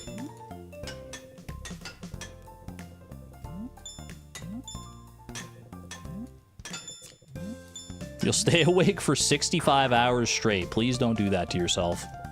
Do not do that to yourself. Why is it always a subathon? Why never a domathon? So true. So true, Kuro Okami. Where's the love for the doms? Any doms in chat? I don't think I can ask that, actually. Don't answer that.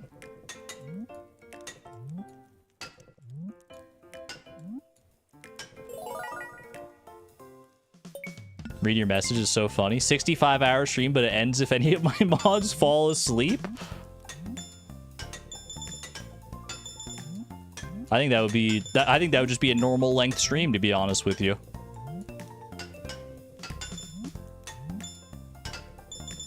Ban Argon? What? I can't talk about dom sub relationships anymore? Is that not PG-13? As long as you don't get into like the finer details.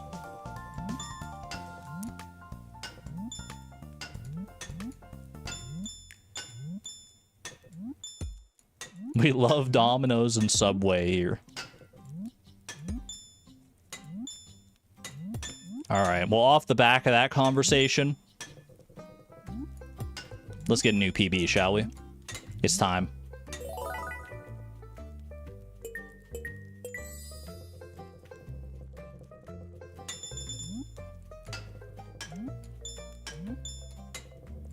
Please explain it then. I think the words explain themselves. Just the word dominant and the word submissive. I think you can infer. I don't think you need me to explain that. And if you do need someone to explain it, go ask your parents. But don't tell them I sent you. Oh. Please don't do that, by the way. No. I don't want to get anyone in trouble here.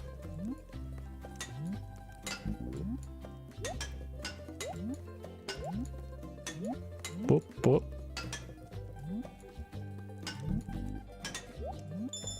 You're gonna ask yours, Antonia?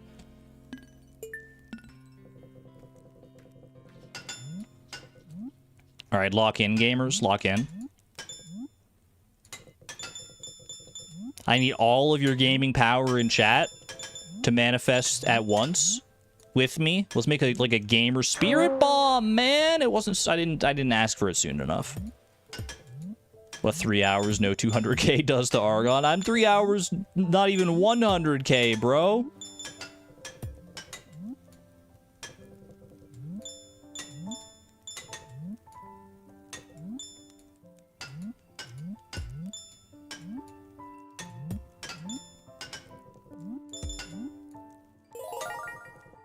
What's our highest score so far? Maggie, welcome on in. We have the current best score is pinned up there. It's like 87,000 and something. A little over 87,000. So that's the best score today. My best all-time score is in the description below. It's 170,000-ish. And you came in at a great time, honestly, because we're about to beat that right now. We're about to beat it while you're here watching. Get ready. This is the run. Need some better music to hype me up. I should put together like a hype playlist of like high energy music for situations that call for it.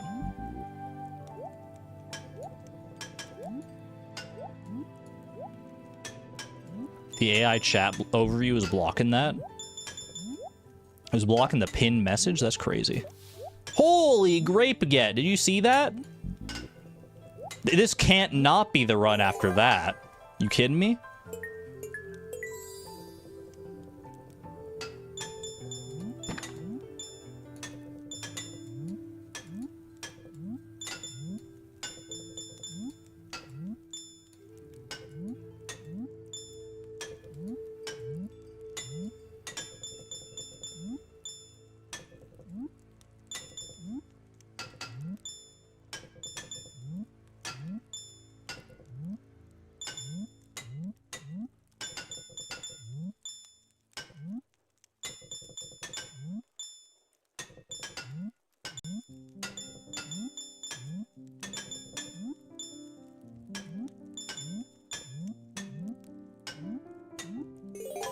Easy, easy.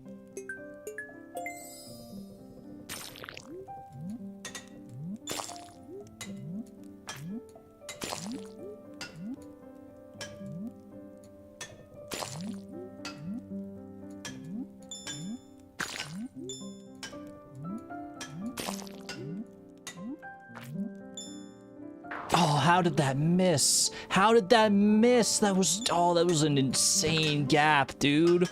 That was an insanely long gap, man. That was that in any other circumstance in Slomp Stomp, that would have made it. I encountered the one jump that was like freaking impossible, dude. Sorry, we go again. We go again. You go again until you get it right. Chat, I'm going to tell you right now, because I'm going to be silent at the time. When we get to Glowshroom Grotto, start spamming mushroom emojis. If you use up all the bad mushrooms in chat, there won't be any for them to throw at me in the actual level itself, so it'll be easier. So I need you to use up all the mushrooms when we get there. Please, it'll help me a great deal. You hate that slime? He looks like the Mucinex guy. He really does. He's like a Mucinex slash Slimer from Ghostbusters. Is that his name? Slimer? They couldn't think of a better name for that ghost? So like, is a ghost that makes slime. We'll call him Slimer. It is iconic now, though. So you know what? Maybe they were onto something. Sometimes simpler is better.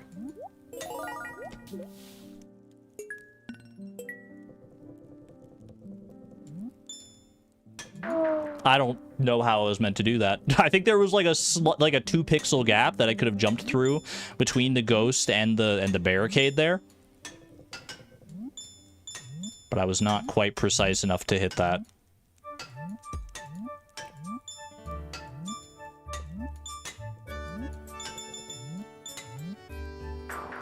I tried to go for the grape because I figured it was early enough to at least risk it. I didn't think I was gonna make that jump though. Squidgy Whiz. By the power of Squidgy Whiz. Brother, why? Because if I did make the jump, then it would have been clutch. And I would have had an extra grape. He's hit the 3-hour mark? No shot. That was 20 minutes that just passed. No shot. I don't believe you.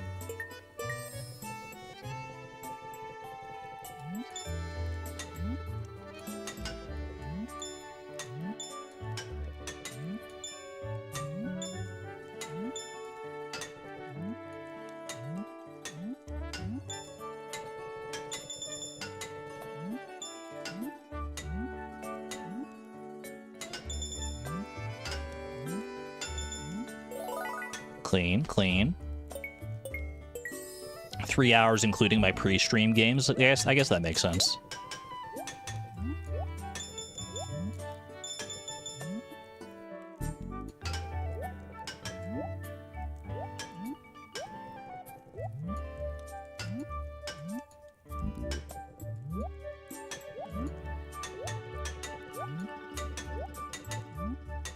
Ooh, good grape, good grape.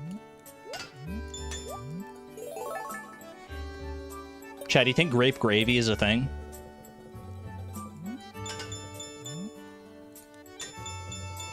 Do grapes have fat? I don't think so.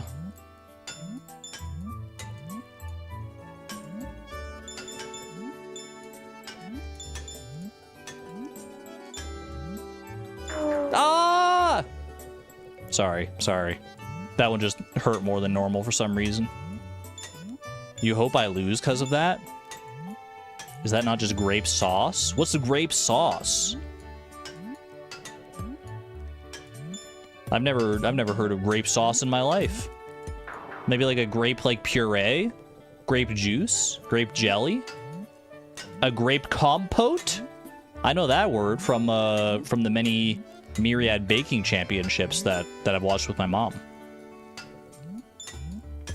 Do any fruits have fat? I don't think so. Isn't fat like a? It wouldn't make sense in a plant context, right? Maybe it would actually. I don't know. Mary Pro, welcome on in. Actually, maybe avocados are like fatty, or do they just have like a fatty flavor profile? Like, there's probably certain vegetables that you can describe as having like a fatty composition when it comes to cooking, but they're not actually like literally fatty.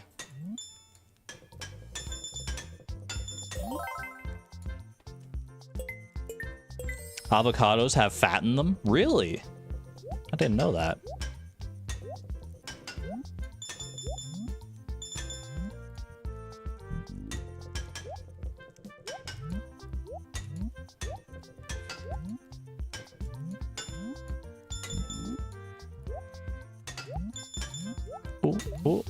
What was happening? I was trying to make a funny joke in my head and it wasn't coming together, and then I fumbled. And I didn't get the cherry there. It's all falling apart, man. It's all falling apart. All right, chat. 10 more runs. Count them down. I have 10 runs starting now to make this count. 10 starting now. No, 10 starting now, I said. And by now I meant like now. But for real this time, 10.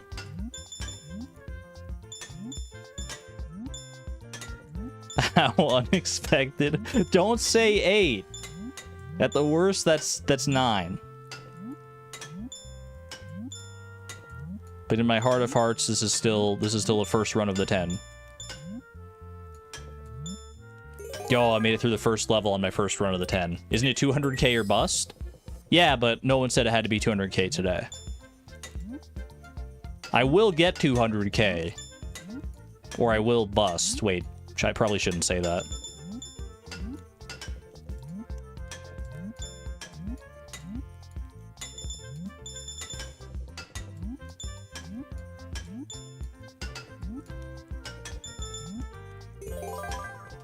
He moved the goalpost to 100k. I'm not moving the goalpost. I'm just saying that it would be nice to get 100k today. It would be wonderful to get 100k. But it's still not, it doesn't count as a victory. But if I can get 6 digits today, I'd be happy for sure. My fruit! That was so devastating, man. The bubble blocked me. I literally skated over both fruit. No, not like... Okay, dial in. I've got 8 more runs still.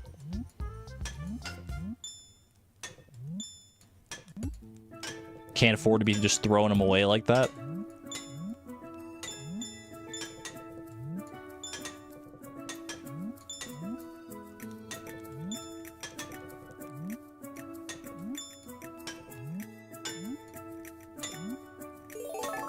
Not bad, not bad. With my magnet ring energy. My cabbages! Anyone know what I'm talking about? Little underground, little known show called Avatar: The Last Airbender.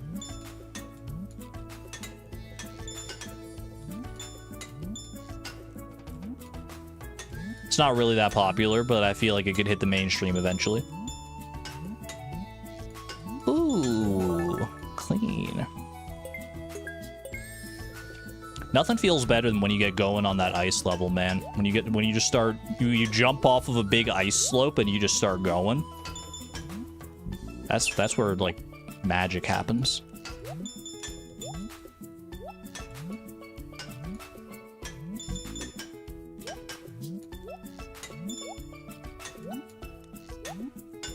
It's okay. It's okay. We may have missed our grapes, but we didn't miss our chance. 40k. And climbing.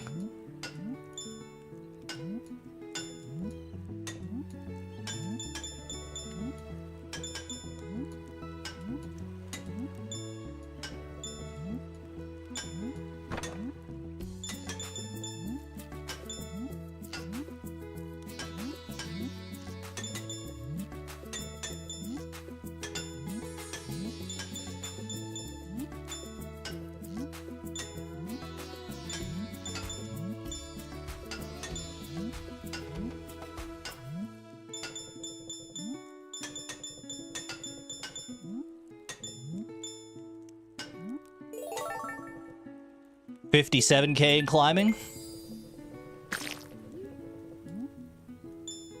What in the world was that? How was I supposed to handle that? All right, 7 more games to go. 7 more runs.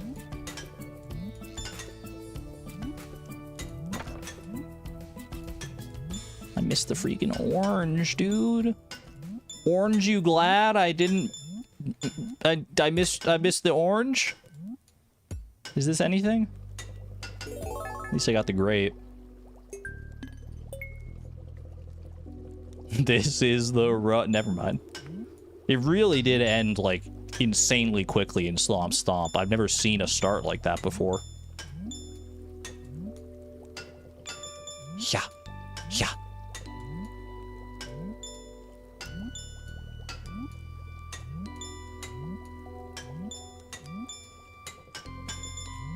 Whee!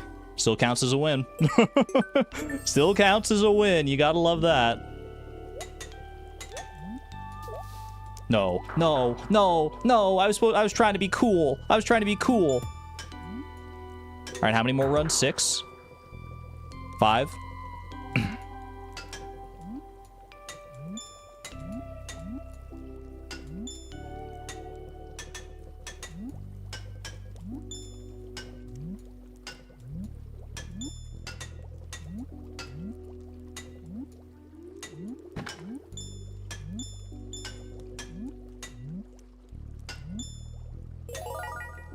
Not bad. Not bad start. Okay. What was that? I don't know which part you're talking about now. There's so much happening in rapid succession. I bet you're talking about that bubble play, though.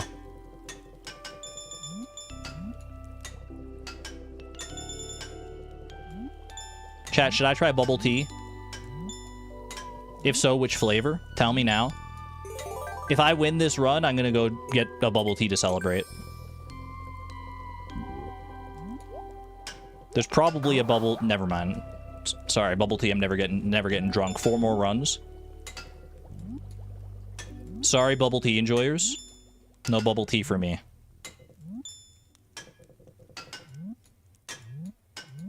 Oh! Almost missed the freaking orange. Would orange be a good bubble tea flavor? I do like oranges. I don't think I've ever had anything orange flavored that's better than just an orange. That's not true of every fruit. Some fruits, like, you eat something flavored that way. Like, I feel like a lot of apple flavored things are better than just apples. But oranges are such like a peak fruit. It's hard to make them, like, better. The lone exception may be like orange creamsicles, but that doesn't even taste like orange really. They're just like good in a different way. But orange creamsicles are like insanely good too. Tang? I don't think I've ever had Tang, to be honest with you. It's a drink, right? It's like a soda. I don't know if it's like literally factually a soda, but it's in like the soda bubbly drink archetype maybe.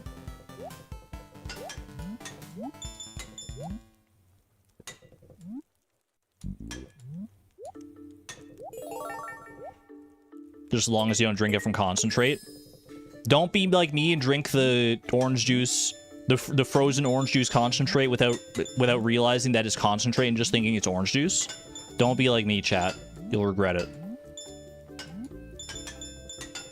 Y'all remember that? 3 more runs. I mentioned that on stream at one point where I got like the frozen orange juice thing that you're supposed to like mix up with water to make orange juice. 2 more runs. But I didn't realize it was orange juice concentrate, so I just thought it was like juice and I drank it and I was like, this is the worst orange juice I've ever had.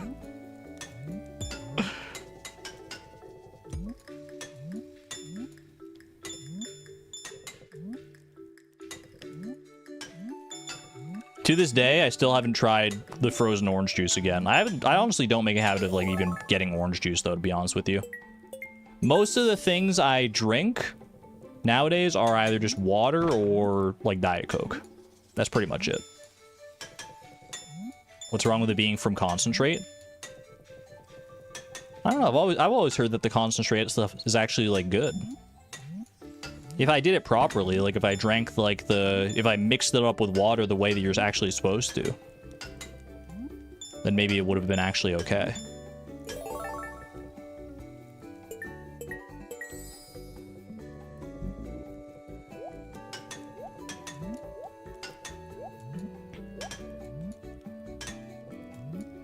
Orange juice definitely is one of those ones though. It's one of those drinks where it's like, bad orange juice is bad, and good orange juice is freaking amazing.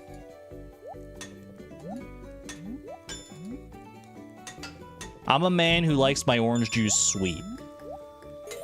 I'll drink the acidic orange juice from time to time, but it's not my preference. Give me the sweet orange juice every time.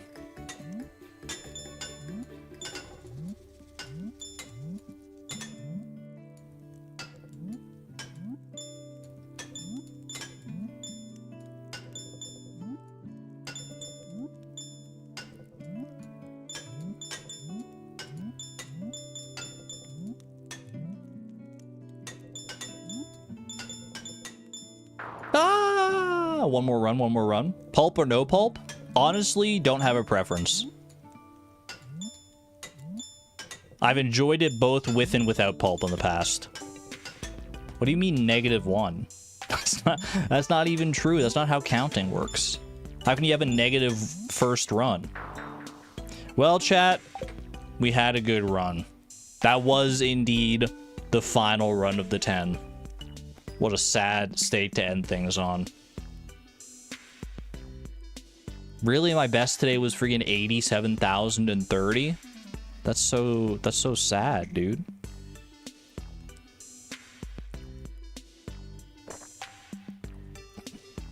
But a deal's a deal. A deal's a deal.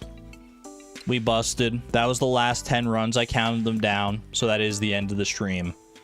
I'm trying this new thing, though. Like I mentioned earlier on the stream, I think I'm going to start doing this, where we end every stream with 10 runs of Junimo Kart. So we'll do a quick 10 runs of Junimo Kart to end the stream. Just because the stream is over, but like it's a new thing I'm trying out. Because like if I do this, okay, 9 runs. If I do 10 runs at the end of every stream, then eventually we'll get the 200K, right? That's how it works. You think this stream is exempt just because it's already a Junimo Kart stream? I don't think so. No, no, no, no. That's how I feel about that. Give me my 9 more runs here. Technically 7, you lost on those others. Those ones didn't count because I wasn't counting yet. You were counting. Maybe they count for you, but for me, in my reality, which is the only one that matters to me right now, I got 9 more runs in me. This is the deal I offer you: 9 more runs. Pray I don't alter the deal further. 8 more runs.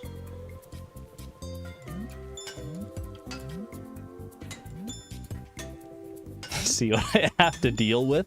All right, fine. 65 more runs. Is that better? Oh, that was a close boulder on that one.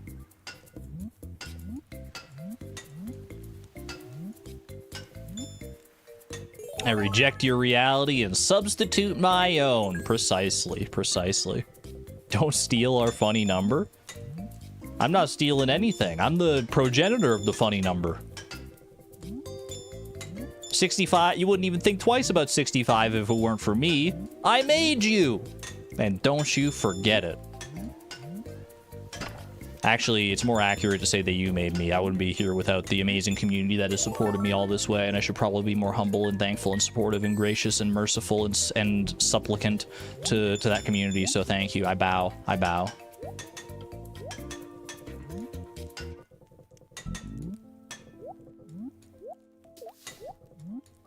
Is supplicant the right word to use there? Holy moly, that was a jump. If I had done a little earlier, I would have gotten the orange, actually. Supplicant is a great word, by the way. Rarely get a chance to use it. So is progenitor. That was a fun word to say, too. Busting out my $10 words at the end of this Junimo Kart stream.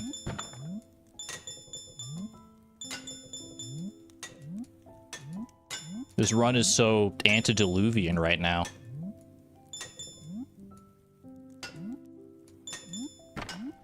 I'm gonna prognosticate and come to a consensus hypnagogic delirium. Know what I'm talking about?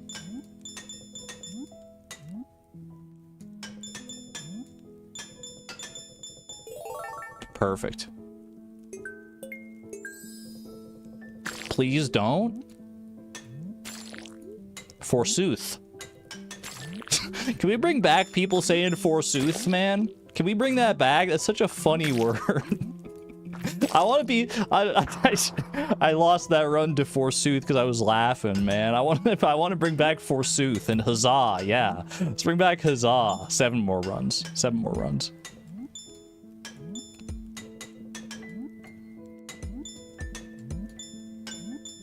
What context do you use forsooth in? Anytime you hear forsooth in like ye olde and like Shakespearean text, it's always just like they're saying it like at the start or something, but it doesn't actually mean anything. Like in my head, forsooth, it like you could replace like the word look. Like when you say something, you're like, look, this is how it is. You'd be like, forsooth, this is how it is. It means indeed.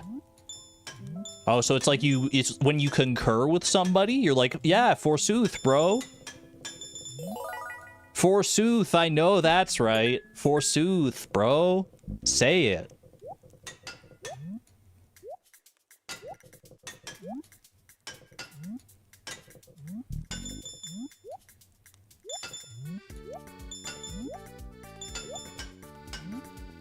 Wait, it kind of works like a +2 in chat then, doesn't it? Because usually like a +2 in chat, at least in the Twitch nomenclature. 6 more runs. In the Twitch nomenclature, +2 is like, that's a funny joke. I concur with what you just said. I like what you just said. Maybe we should start saying forsooth instead of +2. That can be like our thing. Like if I say a really funny joke, you'd be like, yeah, forsooth. Say it, preach. Forsooth, brother. You're into it? I'm kind of into it too. Like I said, I want to bring back forsooth. When she tells me 6-7, forsooth. You're onto something there.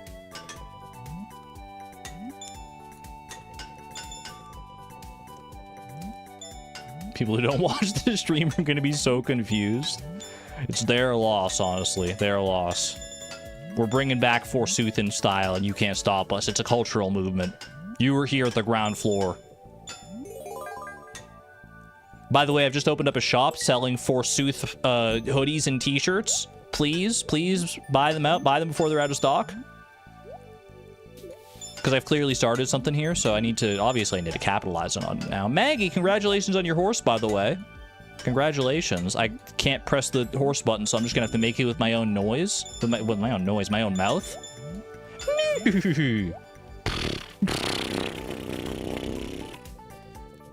That's the horse neighing all the way into the abyss. 5 more runs, by the way.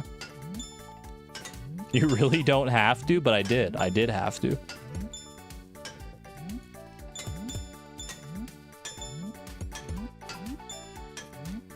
It's the unwritten contract of the stream. Congratulations on your horse. Got a Doppler effect, the neigh. Forsooth. I'm gonna start. I'm unironically gonna start saying forsooth, man.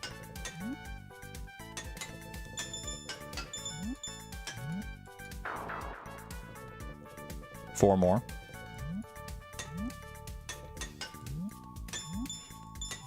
Wait, can you just, if it just means indeed, can you just say forsooth in place of yes, then?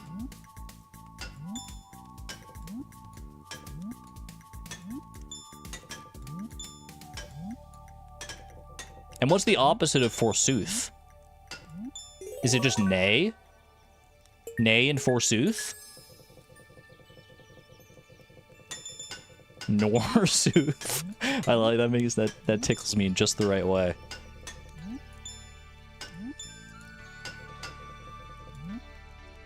We're neighing a lot around here with all the horses. 3 more runs. The final 3 I gotta really lock in on this one. I missed the cherry already on this. I'm on the back foot. But that's okay, we can make up for it in the back half. Technically your score is infinite until you die, so. Or at least it has an infinite ceiling until you die.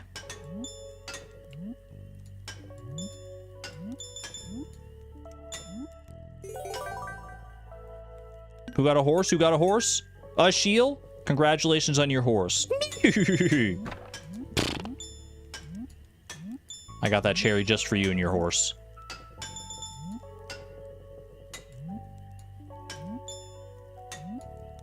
You know, it'd be so sad, actually. Is what if there was someone, because like in computers, at least in a lot of computer architecture, numbers cap at a certain point. Like you can't count past like 2,147,000,000 and whatever the integer limit, which is probably true for your Junimo Kart score as well. So what if there's someone out there who scored over 2 billion points and overflowed the score counter and then died like immediately after, so like their score is actually just tracked as like a couple thousand because it like went over the integer count, and the game is like, sorry, that just counts as 1,000, and it's like, no, you have to believe me, I scored 2 billion points, no. Oh, it'd be so sad, man. How long would that take? I'm pretty sure longer than like a human lifetime. It would probably take unironically longer than Stardew Valley has been out. If you've been playing one continuous Junimo Kart game all that time, well, maybe, actually. That's quite a long time. And the score doesn't go up, like, that slow. Still, 2 billion is a big number.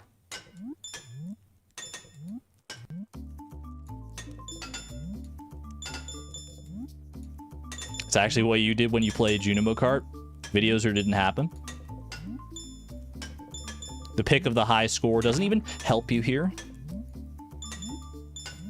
You need video evidence of that one. All right, this is a real run. 46K and climbing. Here we go.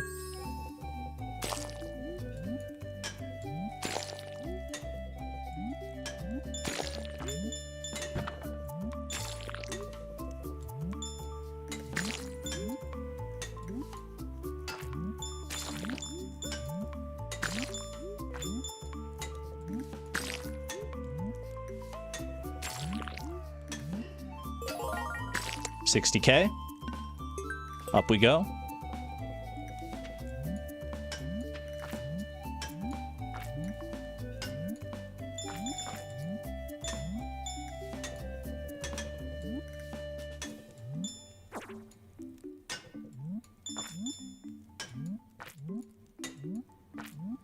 Nice short glowstream grotto. 75K. Thank you for the mushrooms, chat. That's why that was so short.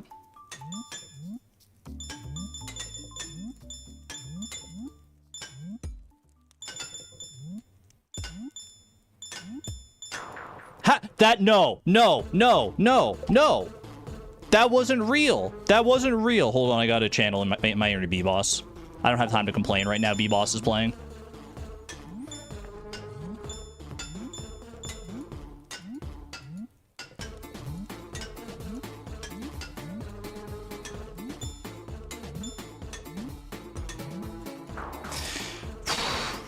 Last run. Last run. Make it count. For the bees.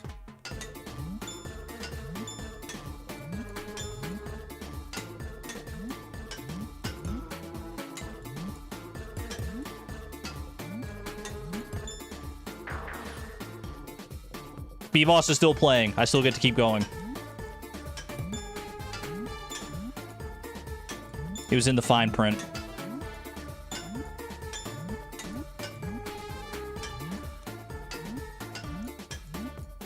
Junimo Kart is my life. I will not fail. Gonna go and fight that stupid freaking whale. Because if I can't beat that level, then I don't deserve any of your love or your support, and I will swerve.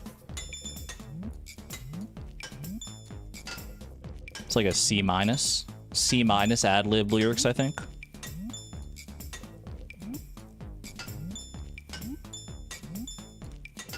It's a little harsh. I can't be the only one who harbors resentment for that whale. He's not as tough as he used to be, but he's still, you know, the scorn runs deep.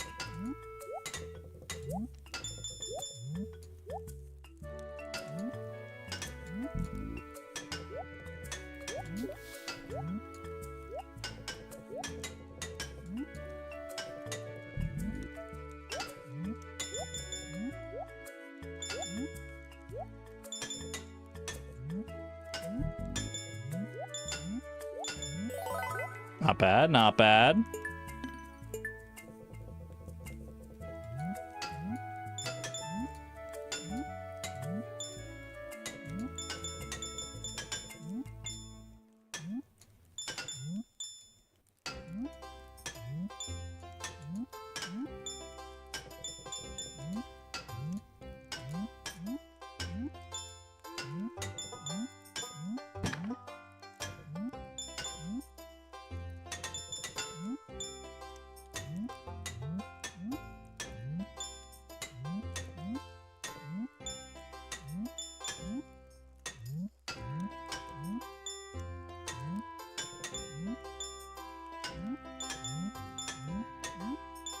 Okay, that barricade play was freaking sick. Did you see that? Holy cow.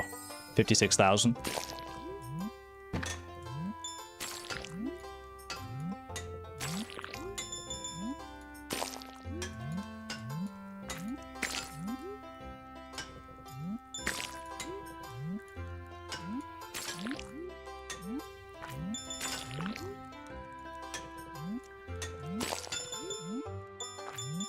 It's a bad level for fruit, but we made it through. 65,000.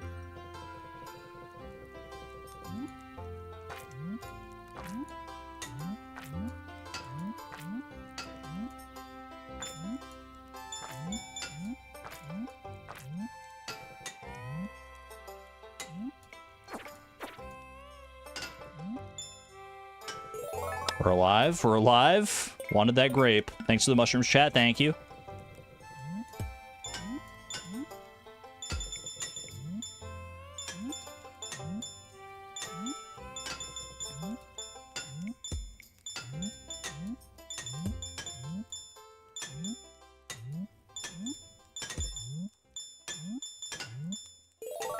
$84,000.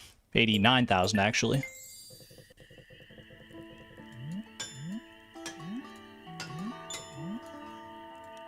Oh, it's a PB. I can rest. I can hang my hat on that one, man. 91,240 PB for the day. We take those, man. We take those. Not 100,000, not even close, unfortunately, to beating my all-time personal best of 170,000.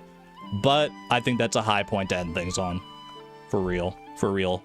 That was the B_boss run, man. That was the last run. We started that run in B_boss. Oh, that felt good. Truly a blessed song. If you weren't convinced of B_boss's power before, now you have empirical evidence. Not bad, man. I'll sleep. I'll lock that one in.